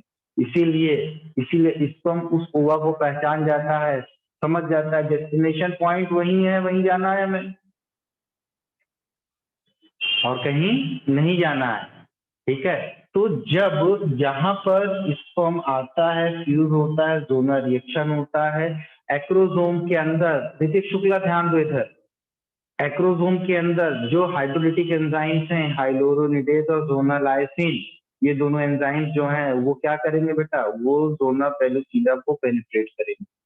कोरोना रेडिएटा को ब्रेक करने के बाद क्या करेंगे, जोनालाइसिन क्या करेगा, जोना पेलुसिडा की लेयर को किसी एक जगह से ब्रेक करेगा। ब्रेक करने के बाद ये अंदर एंटर करेगा। जैसे ही इसके अंदर ये एंटर किया, ध्यान से समझना, जैसे ही स्पर्म का हेड इस ओवा के अंदर एंटर किया, एंटर करने के बाद क्या होगा कि इसका हेड पोर्शन अंदर चला गया। ये जो पोर्शन, ये जो पॉइंट ऑफ अटैचमेंट है मेल गैमीट और फीमेल गैमीट का, इसको हम सिंगैमी कहते हैं। क्या कह रहे हैं, सिंगैमी कह रहे हैं। सिंगैमी के बाद क्या होगा कि इनका जो साइटोप्लाज्म है वो आपस में मिक्स होगा, इसको हम प्लाज्मोगैमी कहते हैं, ठीक है। प्लाज्मोगैमी के बाद क्या होगा बेटा, यहाँ पर फिर इनके न्यूक्लियस आपस में मिलेंगे, जिसको हम कैरियोगेमी कहेंगे। फिर बाद में क्या होगा कि क्रोमोसोम्स की इंटरमिंगलिंग होगी, क्रोमोसोम्स आपस में अटैच होंगे, ठीक है। तो हम उसको क्या बोलेंगे, एम्फीमिक्सिस कहेंगे। ये 4 फिनोमेना चलते हैं। बट अभी आप समझिए कि जब जोना पेलुसिडा की लेयर को इस स्पर्म ने ब्रेक किया, ब्रेक करने के बाद क्या हो रहा है कि वो जोना पेलुसिडा की लेयर वापस से बन जा रही है। क्यों वापस से बन जा रही है? क्यों इसलिए बन जा रही है क्योंकि ये जोना पेलुसिडा की लेयर oocyte खुद बना। समझ में आई बात? जोना पेलुसिडा की लेयर टूटने के बाद Yes. वापस से क्यों बन जा रही है? इसलिए बन जा रही है क्योंकि ये जोना पेलुसिडा की लेयर oocyte खुद बना रहा है, ना कि कोई और बना रहा है। और जोना पेलुसिडा की layer up to blastocyst stage before the implantation ये इंटैक्ट रहती है। इसीलिए before the implantation the size of blastocyst, the size of morula, the size of zygote will be remaining same. Size growth नहीं कर रही है, number of cell increase कर रहे होते हैं। नंबर ऑफ सेल इंक्रीज कर रहा है ट्राइगोट बनने के बाद, ब्लास्टोमियर बनेगा, फिर उसके बाद जो है डिवाइड करके 8 to 16 सेल्स से जाकर के मॉडुला बनाएगा, फिर मॉडुला किसमें कन्वर्ट होगा बेटा, ब्लास्टोसिस्ट में कन्वर्ट होगा, ठीक है। लेकिन जब ब्लास्टोसिस्ट बनने के बाद आगे मैं बताऊंगा जोना हैचिंग होती है। क्या होती है? जोना हैचिंग। और हैचिंग के बाद क्या होता है जानते हैं कि जो शेल होती है वो टूटती है और अंदर से चूजा बाहर आता है। मुर्गी का बच्चा आपने देखा होगा, ऐसे होता है ना। तो यहाँ पर जोना हैचिंग में क्या होगा, जोना पेलुसिडा की लेयर किसी एक जगह से ब्रेक करेगी तो उसके अंदर से ब्लास्टोसिस्ट बाहर निकलेगा और वो ब्लास्टोसिस्ट जाकर के कहाँ पर अटैच होगा, जहां पर अटैच होगा आपके एंडोमेट्रियम की वॉल पर। पूरी सिनेरियो को समझिए, मैं बता रहा हूँ, आप लोग पूरी कहानी सुन लीजिए, फिर से मैं बताऊंगा। ये कब होता है? ये फर्टिलाइजेशन के 6 to 7 डे के बाद होता है, या 6 to 7 डे के ड्यूरेशन पर होता है, या 6 to 8 डेज भी किसी बुक में लिखा है। तो ये इम्प्लांटेशन का टाइम है। इम्प्लांटेशन कब हो रहा है ये याद रहना, 6ठे से 7वें दिन के लिए। ट्रोफोब्लास्ट की लेयर जो बन रही होती है ब्लास्टोसिस्ट के अंदर, बताऊंगा अभी क्या है, वो फिंगर लाइक प्रोजेक्शन बनाना शुरू कर देती है, that is known as chorionic पेलाई। और फीमेल की तरफ से, मदर की तरफ से क्या होता है, डिसिडुआ का बनना होता है। तो ये जो एंडोमेट्रियम है, ये जो एंडोमेट्रियम है, इस ब्लास्टोसिस्ट क्या करता है, ऐसे चार ऐसे कवर करेगा, फिर ऊपर से कवर करेगा, और कुछ क्या होते हैं नीचे से कवर होते हैं, ठीक है, नीचे से सपोर्ट देते हैं। तो ये एंडोमेट्रियम 3 तरीके के डेसिडुआ में क्या होती है, कन्वर्ट होती है, चेंज होती है। नीचे की तरफ होगा, बेस बनाएगा, उसको हम डेसिडुआ बेसिलिस कहेंगे। और जो डेसिडुआ इस ब्लास्टोसिस्ट को यानी कि इस अर्ली एम्ब्रियो को कवर करेगा साइड से, that is known as the decidua parietalis होगा। और जो डेसिडुआ इसके ऊपर कवर बना लेगा, कैप्सूल बना लेगा, उसको हम क्या बोलेंगे, डेसिडुआ कैप्सुलरिस। क्या कहेंगे? कैप्सूल। नाम में सब छिपा हुआ है।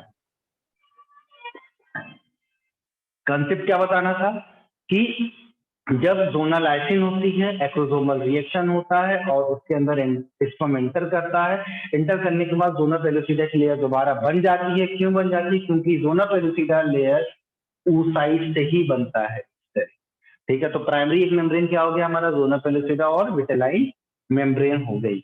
दूसरी आप कौन सी लेयर होती है बेटा, secondary egg membrane. Secondary egg membrane, secondary egg membrane. Secondary egg membrane जो है ये oocyte से नहीं बनेगी, बल्कि ये किससे रिलीज होती है बेटा, secreted by the ovary, secreted by the ovary. अब देखिए, अब जैसे जो फॉलिकल बन रहे होते हैं, फॉलिकल किसका पार्ट है, आपके ओवरी का ही तो पार्ट है, ठीक है। Yes sir. अब इस ग्रेनुलोसा सेल्स की वजह से ही क्या बन रहा है बेटा, कोरोना रेडिएटा बन रहा है। क्या बन रहा है? कोरोना रेडिएटा बन रहा है, ठीक है। तो secondary egg membrane formed by या secreted by ovary, secreted by ovary। इसका एग्जांपल क्या है? इसका एग्जांपल है कोरोना रेडिएटा, कोरोना रेडिएटा, ठीक है। इसके बाद आता है आपका tertiary egg membrane, tertiary egg membrane. आपका आता है बेटा टर्शियरी एग मेम्ब्रेन। अब ये जो टर्शियरी एग मेम्ब्रेन है, ये बेटा सिक्रीट होता है, सिक्रीटेड बाय द यूट्रस और the oviduct, secreted by the uterus और द ओविडक्ट। तो ये टर्शियरी एग मेम्ब्रेन हमारे ह्यूमन बींग्स में नहीं है।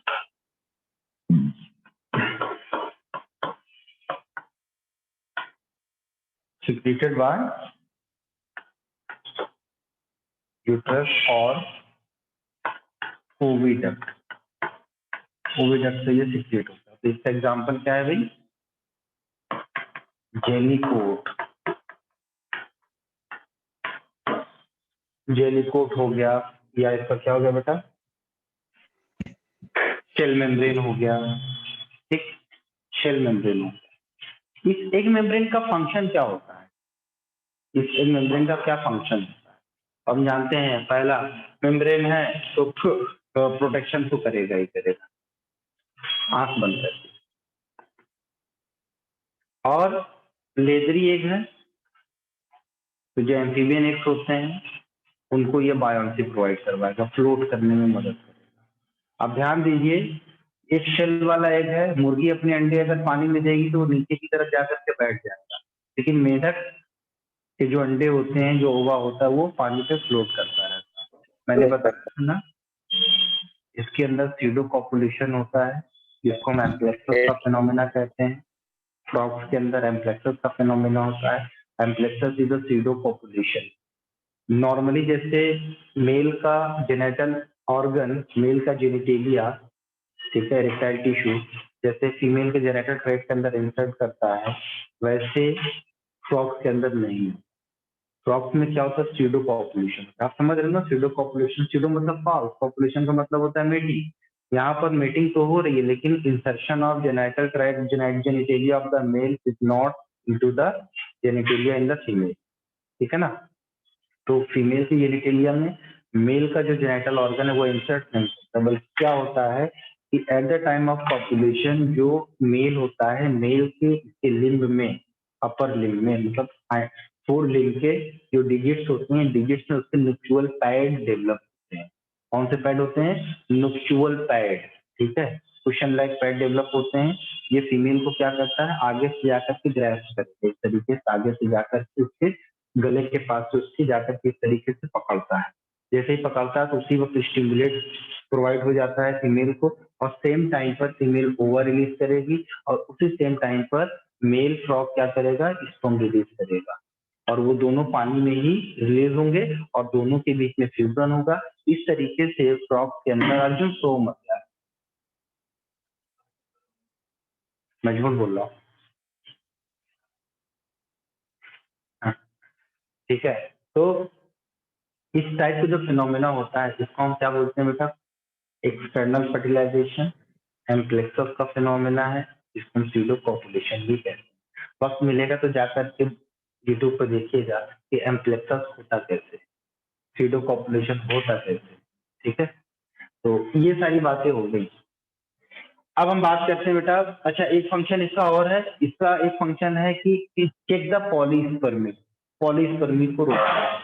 ये जो विटेलाइन मेम्ब्रेन है, कॉर्टिकल रिएक्शन होने के बाद उसमें कन्वर्ट हो जाता है बेटा, फर्टिलाइजेशन मेम्ब्रेन में कन्वर्ट हो जाता है, जिसकी वजह से कोई फर्दर जो है इसको मेंटेन नहीं कर पाता। ध्यान से सुनो,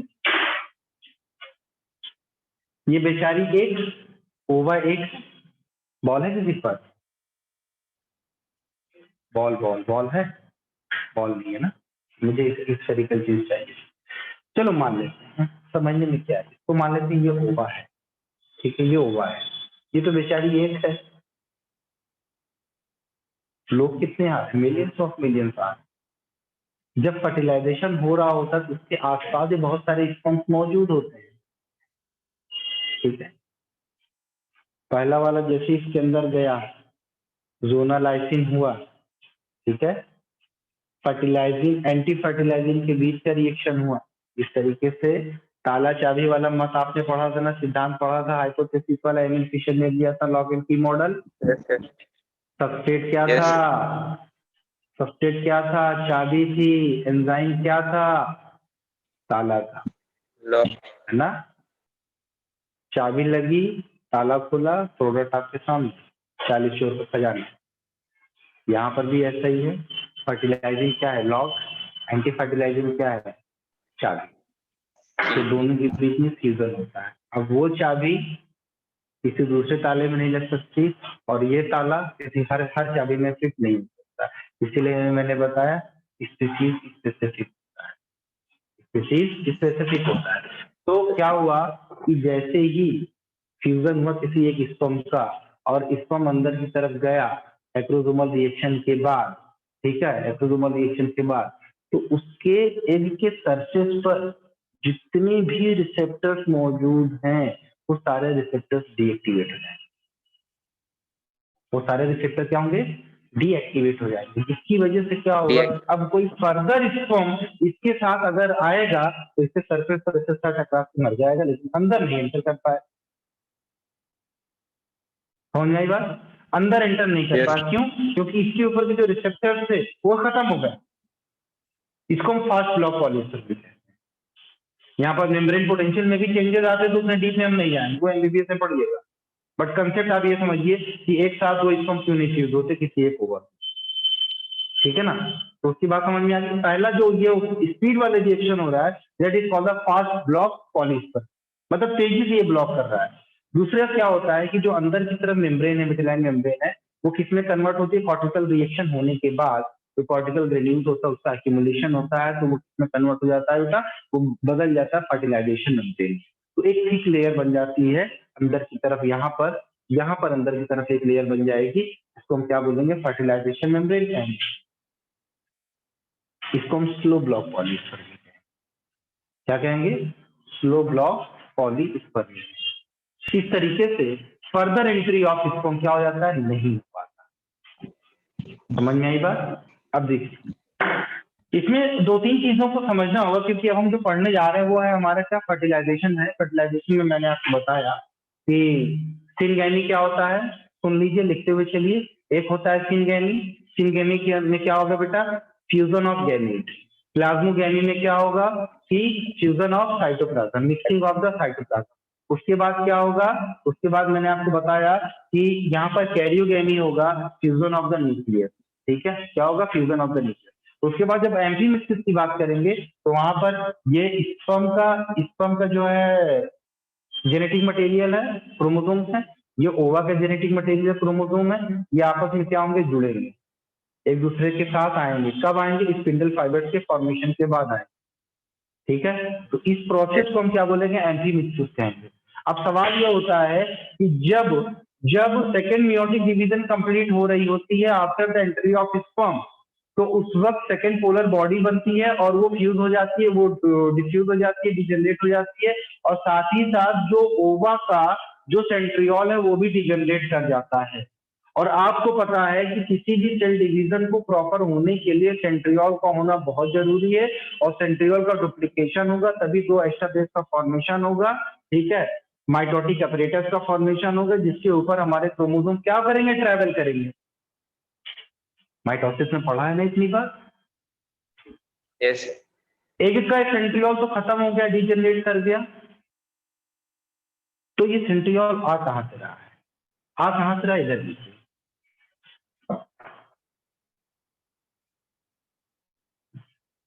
ये देखिए, ये जो स्पर्म देख रहे हो, इस स्पर्म में जो है क्या होता है बेटा, स्पर्म में होता है एक रीजन, यहाँ पर एक सेंट्रियोल होगा, दूसरा सेंट्रियोल यहाँ पर होगा। ठीक है, दूसरा सेंट्रियोल यहाँ पर होगा। स्पर्म का हेड ही तो अंदर जाता है अंदर, तो जब ये अंदर गया तो ये प्रोक्सिमल सेंट्रियोल है, और ये क्या है, डिस्टल सेंट्रियोल है। तो प्रोक्सिमल सेंट्रियोल जो है एंटर करता है ओवा के अंदर, और यही प्रोक्सिमल सेंट्रियोल आगे चल करके अपने आप को डुप्लीकेट करेगा, तो डबल सेंट्रियोल बन जाएंगे, और फिर इसी पे क्या बनेगा बेटा, स्पिंडल फाइबर का फॉर्मेशन होगा, और क्रोमोसोम इसके ऊपर क्या करेंगे, ट्रेवल करेंगे, क्रोमोसोम इसके साथ बन जाएंगे। तो प्रोक्सिमल सेंट्रियोल जो है एंटर करता है, किस सेंट्रियोल का इस्तेमाल होता है, ये मेल के साइड से आया हुआ सेंट्रियोल होता है। फीमेल के साइड वाला जो सेंट्रियोल होता है वो डिजनरेट कर जाता है, डिग्रेड कर जाता है। ये कॉन्सेप्चुअल बात है, इसको याद रखना, समझना इस बात को। ठीक है, ये बहुत ज्यादा कॉन्सेप्चुअल बात है। ठीक, तो ये चीज तो आप समझ गए। और हमने क्या बताया कि फर्टिलाइजिंग किसके ऊपर पाया जाएगा बेटा, फर्टिलाइजिंग पाया जाएगा, बताइए, एक के ऊपर। एंटी फर्टिलाइजिंग किसके ऊपर पाया जाएगा, स्पर्म के ऊपर पाया जाएगा। दोनों कैसे हैं, दोनों प्रोटीन स्पीसीज स्पेसिफिक होते हैं। अब होता है आपका एक्रोसोमल रिएक्शन।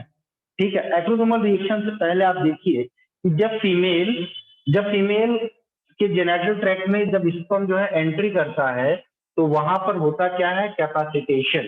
कैपेसिटेशन का मतलब होता है कि एक्टिविटी ऑफ द स्पर्म। क्या होता है बेटा, activity of the sperm, sperm कितना एक्टिव है यहाँ पर। ठीक है, स्पर्म कितना एक्टिव है यहाँ पर। तो पहली दफा स्पर्म की जो एक्टिविटी देखी गई थी, वो एक्टिविटी देखी गई थी एपिडिडाइमिस। क्यों, पहली दफा स्पर्म एक्टिव कहाँ हुआ था, एपिडिडाइमिस। दूसरी जगह एक्टिव कहाँ हुआ, वजाइना में, वजाइना में, क्योंकि वहां पर पहुंचेगा। पहली दफा एक्टिव कहाँ हुआ, एपिडिडाइमिस। दूसरी जगह एक्टिव कहाँ हुआ, तो बेटा यहाँ पर जो वजाइनल सिक्रीशन होता है, जो वजाइनल सिक्रीशन होता है, that vaginal secretion makes the sperm highly active. highly active, and sperms acquire capacity of fertilization, and this phenomena is called the capacitation. और भी बहुत सारी इसमें चेंजेस आते हैं, कैल्शियम वगैरह का रोल होता है, but that is not important for at this time, at this level. ठीक है, पढ़ाने को तो बहुत कुछ पढ़ा है, बहुत मजा आएगा, बट हम एनसीईआरटी को थोड़ा सा इलेबोरेट कर रहे हैं, हम एम्ब्रियोलॉजी नहीं पढ़ा रहे हैं आपको, जो कि आपको एमबीबीएस में पढ़ना है। ठीक, तो कैपेसिटेशन में क्या हो गया, कैपेसिटेशन में बेटा एक्टिव हो जाता है हमारा स्पर्म वेजाइनल सिक्रीशन की वजह से, फर्टिलाइजेशन के काबिल हो जाएगा, फर्टिलाइजेशन के कैपेबल हो जाएगा, इस प्रोसेस को हम कैपेसिटेशन कहते हैं। उसके बाद क्या होगा बेटा, एक्रोसोमल रिएक्शन होगा। तो यहाँ पर आप देखिए, इस डायग्राम को बहुत गौर से देखिए, यहाँ पर बेटा ये स्पर्म आ रहा है, ये वाला पॉइंट कौन सा है, ये एक्रोसोम है। ये एक्रोसोम क्या किया बेटा, यहाँ पर एक्रोसोमल रिएक्शन हुआ, तो जिसकी वजह से इस मेम्ब्रेन पर आप देखिए, यहाँ पर ये ओवा का मेम्ब्रेन है बेटा, ये ठीक है, ये ओवा का मेम्ब्रेन है, बाहर की तरफ जेली फूड दिखाई पड़ रहा है, और ये विटिलाइन लेयर आपको दिखाई पड़ रही है। उसके बाद प्लाज्मा मेम्ब्रेन आपको दिखाई पड़ रहा है, और ये जो छोटा छोटा डॉट लाइक स्ट्रक्चर दिखाई पड़ रहा है, that is the receptor protein molecule, that is the fertilising. ये क्या है, ये फर्टिलाइजिंग है। ठीक है, तो उसके बाद क्या हुआ, जैसे स्पर्म इसके पास आया, तो स्पर्म का जो एक्रोसोमल पार्ट है उसमें तुरंत एंजाइम का सिक्रीशन किया, और वो एंजाइम क्या होगा, एंजाइम वही होगा, हाइलोरोनिडेज होगा आपका जोनालाइसिन होगा, ये सब एंजाइम्स होंगे। वो एंजाइम क्या करेगा, यहाँ पर इस जो लेयर है आपकी जोना पेलिसिडा की लेयर जो भी, उसको क्या करेगा, ब्रेक करेगा। ब्रेक करने के बाद ये अंदर गया, अंदर जाने के बाद क्या हुआ, ये स्पर्म न्यूक्लियस और ये एग न्यूक्लियस आपस में फ्यूज हो जाएंगे और जाइगोट का फॉर्मेशन हो जाएगा। ठीक है, लेकिन आगे क्या होगा, इसमें एक एक स्टेप देखिए लिखा हुआ, पहला स्टेप लिखा हुआ है कि sperm touches the egg jellies and code and it acrosome release the enzyme molecule. In the second stage, the sperm's acrosomal enzyme digests the egg jelly coat, and in the third part, proteins on the sperm head bind to the egg receptor, and in the fourth, the plasma membrane of the sperm and egg fuses, and the sperm nucleus enters the cytoplasm, and the vitelline layer separates and becomes impermeable. ठीक है, फिर क्या होता है बेटा, ये फिर जो विटेलाइन लेयर जो होती है वो क्या हो जाती है, रिमूव हो जाती है, इसको विटेलाइन मेम्ब्रेन कह रहे हैं, और यही आगे चल करके कॉर्टिकल रिएक्शन के थ्रू क्या बना लेगी, एक फर्टिलाइजेशन मेम्ब्रेन बना लेगी, जो कि आपका क्या होगा, स्लो ब्लॉक पॉलीस्पर्मी। पहला फास्ट ब्लॉक पॉलीस्पर्मी क्या था, कि ये जो रिसेप्टर मॉलिक्यूल्स है, ये रिसेप्टर मॉलिक्यूल्स का इनएक्टिव हो जाना after the entry of one sperm. ठीक है, तो इस तरीके से आपने ये देखा। ठीक, तो ये कैपेसिटेशन हो गया, ऑटोसोमल रिएक्शन हो गया। अच्छा, एक का रिस्पॉन्स क्या होता है, एक का रिस्पॉन्स आप ऐसे समझ सकते हैं कि ये देखो, ये क्या बना रहा है, कोन जैसे स्ट्रक्चर बन रहा है कि नहीं है, यस है ना, इसको हम कोन ऑफ रिसेप्शन कहते हैं। क्या कहते हैं इसको हम, कोन ऑफ रिसेप्शन इसको बोलते हैं। ठीक है, चलिए, तो कोन ऑफ रिसेप्शन बनेगा, मियोसिस सेकंड यहाँ पर एंट्री ऑफ स्पर्म के बाद होगी, सेकंड पोलर बॉडी बनेगी, जिसकी वजह से क्या होगा कि उस टाइम पर एनाफेज प्रमोटिंग फैक्टर का सिक्रीशन ज्यादा रहेगा स्पर्म की वजह से, एमपीएफ क्या हो जाएगा, कम हो जाएगा, सप्रेस हो जाएगा, इसकी वजह से ये फर्दर सारे रिएक्शंस होंगे। उसके बाद दूसरा क्या है बेटा, कॉर्टिकल रिएक्शन होता है। ठीक है, क्या होता है, कॉर्टिकल रिएक्शन हो गया, मैंने बता दिया। ठीक, अब यहाँ पर कल की जो हमारी क्लास होगी, कल की क्लास में डेवलपमेंट ऑफ एम्ब्रियो हम पढ़ेंगे। डेवलपमेंट ऑफ एम्ब्रियो में देखिए, एग से क्या बना, जाइगोट बना, जाइगोट से क्या बना, टू सेल स्टेज बना, ये दोनों सेल वाले जो स्ट्रक्चर है इसको हम क्या बोलते हैं बेटा, ब्लास्टोमियर कहेंगे। फिर 4 सेल स्टेज बना, फिर आपका मॉरूला आया, ये मॉरूला 8 to 16 सेल स्ट्रक्चर होता है। ठीक है, फिर इसके बाद मॉरूला के बाद ब्लास्टोसिस्ट आता है। ब्लास्टोसिस्ट में ये जो आप देखते हो ना, ये अंदर की तरफ ये जो स्ट्रक्चर है आपका, ब्लास्टोमियर्स जो हैं, ये ब्लास्टोमियर्स क्या करेंगे कि ये कुछ ब्लास्टोमियर्स जो होते हैं पेरीफेरी की तरफ शिफ्ट हो जाते हैं। ठीक है, कहाँ पर शिफ्ट हो जाएंगे बेटा, पेरीफेरी की तरफ शिफ्ट हो जाते हैं, और इस पेरीफेरी की तरफ शिफ्ट होने के बाद ये जो स्ट्रक्चर आपको दिख रहा है, इसको हम बोलते हैं ट्रोफोब्लास्ट लेयर। क्या कहते हैं इसको हम, trophoblast layer. Is it clear और नॉट? पहले क्या Yes. हुआ, एक के अंदर जाइगोट बना, एक से जाइगोट बना, फिर टू सेल स्ट्रक्चर हुआ, यानी कि यहाँ पर ये जो डिवीजन यहाँ पर आप देख रहे हो, ये जो डिवीजन आप देख रहे हो यहाँ पर, इस डिवीजन को हम बोलते हैं बेटा क्लीवेज डिवीजन। क्या कहते हैं इसको हम? क्लीवेज डिवीजन कहते हैं। तो यहाँ पर क्या हो रहा है? क्लीवेज हो रहा है, जिसके उपरांत क्या बन रहा है? ब्लास्टोमियर बन रहा है। ये ब्लास्टोमियर से फर्दर डिवाइड होगा। आप देखिए साइज सबकी सेम दिख रही है, साइज आपको सबकी सेम दिख रही है। क्यों? क्योंकि बाहर की तरफ जो लेयर है वो Yes. जोना पेलुसिडा की है। क्या है वो? जोना पेलुसिडा की लेयर है। क्या हो रहा है भाई? ये मॉरुला बना। मॉरुला कैसा होता है? Solid ball like structure, mulberry shape का होता है। ये कैसा है? सॉलिड बॉल लाइक स्ट्रक्चर होता है, मलबेरी शेप का होता है। नंबर ऑफ सेल्स यहाँ पर बहुत ज्यादा है, लेकिन साइज क्या है? जाइगोट के समान ही है। ठीक है, तो मैंने बताया कि ये मॉरुला के अंदर की जितनी भी ब्लास्टोमियर सेल्स हैं, ये कुछ सेल्स आपस आपकी जो है पेरीफेरी की तरफ शिफ्ट हो जाती हैं और एक लेयर बना लेती हैं। उस लेयर को हम क्या बोलते हैं बेटा? Trophoblast layer. ट्रोफो का मतलब होता है न्यूट्रिशन प्रोवाइड करवाना, और ब्लास्ट का मतलब होता है किसी चीज को बनाना। बायोलॉजिकल साइंस, बायोलॉजिकल वर्ड ही एक ऐसा वर्ड है जहां पर मल्टीप्लीकेशन का मतलब क्या होता है? डिवीजन। मैथमेटिक्स में ऐसा नहीं होता। Yes. होता है क्या? हम यहाँ मल्टीप्लीकेशन का मतलब बोलेंगे तो क्या होगा? डिवीजन हो गया। 1 से 2, 2 से 4, 4 से 8, 8 से 16 से 32, 64, 28 और 256 ऐसे बनाए। मैथमेटिक्स में क्या है? डिवाइड करना। तो 4 को डिवाइड करेंगे तो क्या बनेगा? 2 बनेगा। हमारी मैथमेटिक्स अच्छी है, हम चीजों को बढ़ाते हैं, घटाते नहीं है। हमारा डिवीजन मतलब भी बढ़ाना होता है, मल्टीप्लीकेशन मतलब भी बढ़ाना होता है। We are so positive as compare to mathematician. क्या भाई? तो ये जो लेयर बनती है इसको हम बोलते हैं बेटा ट्रोफोब्लास्ट की लेयर कहते हैं। ठीक है, और कुछ Yes.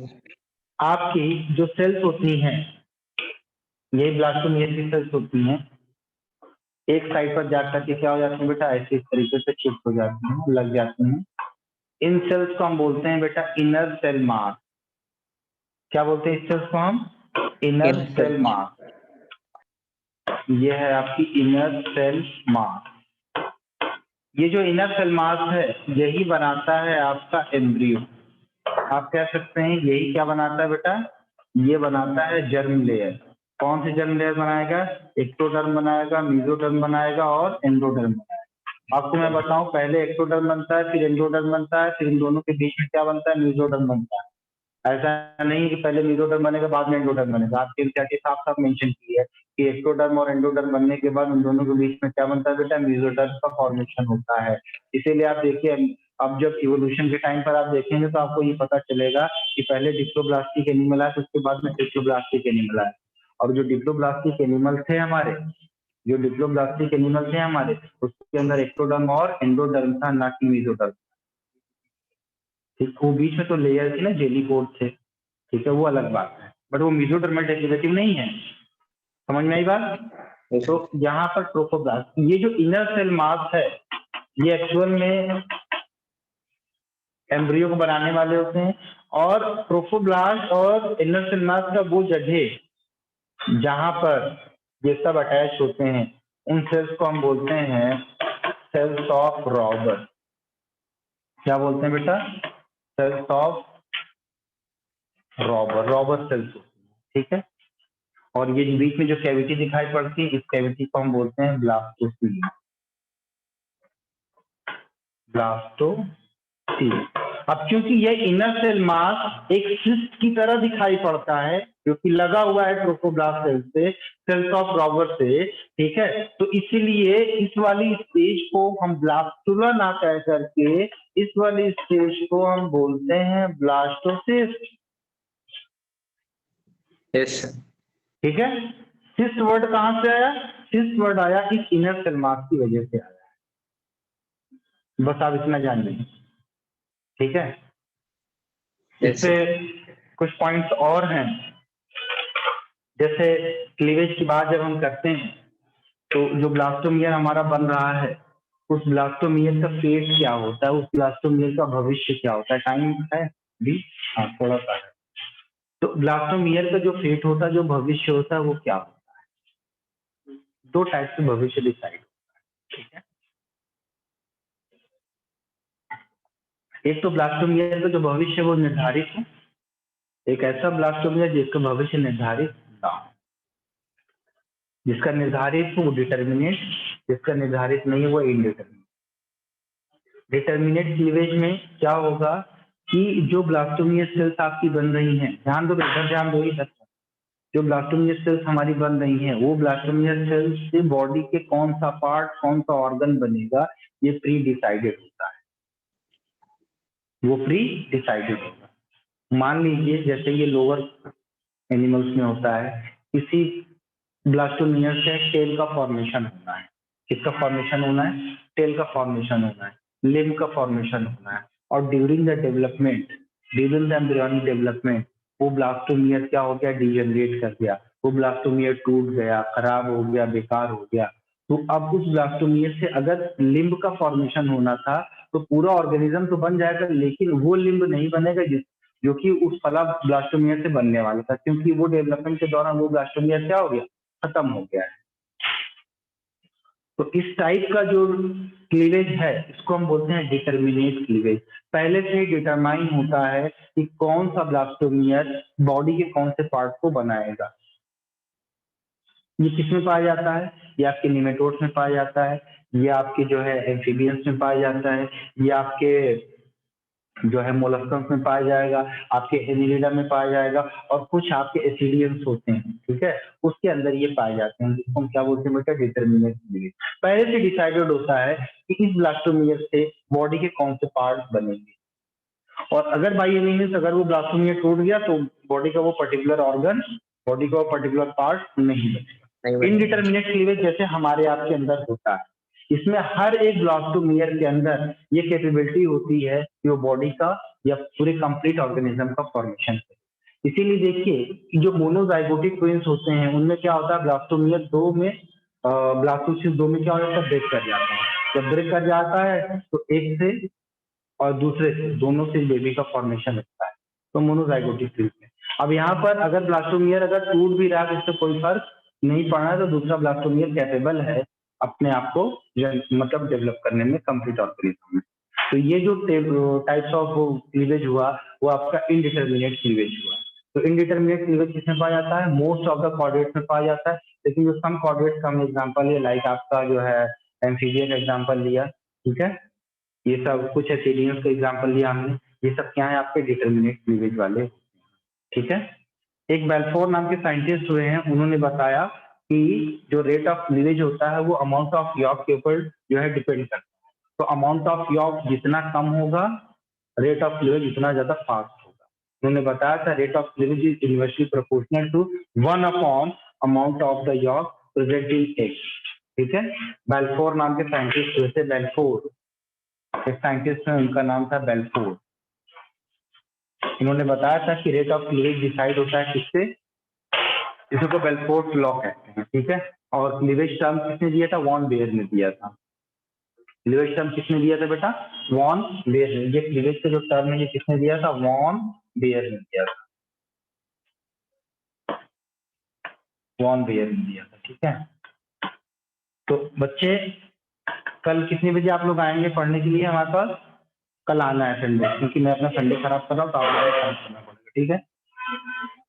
हाँ बेटा, मार्च तक कोई संडे और कोई सैटरडे नहीं, क्योंकि ना तो मैं जाऊंगा और ना जाने दूंगा। गए तो आपका नुकसान, आए तो आपका फायदा। आपके जाने से हमारा कोई नुकसान नहीं होना है, ठीक है। आप लोग बताइए, क्योंकि 8:30 बजे तो आएंगे, 11 बजे अगले हो क्या? सर 10 बजे रख लीजिए।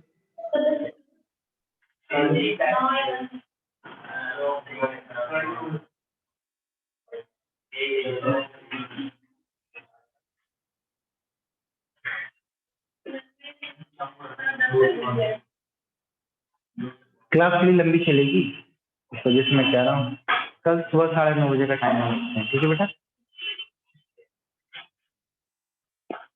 तो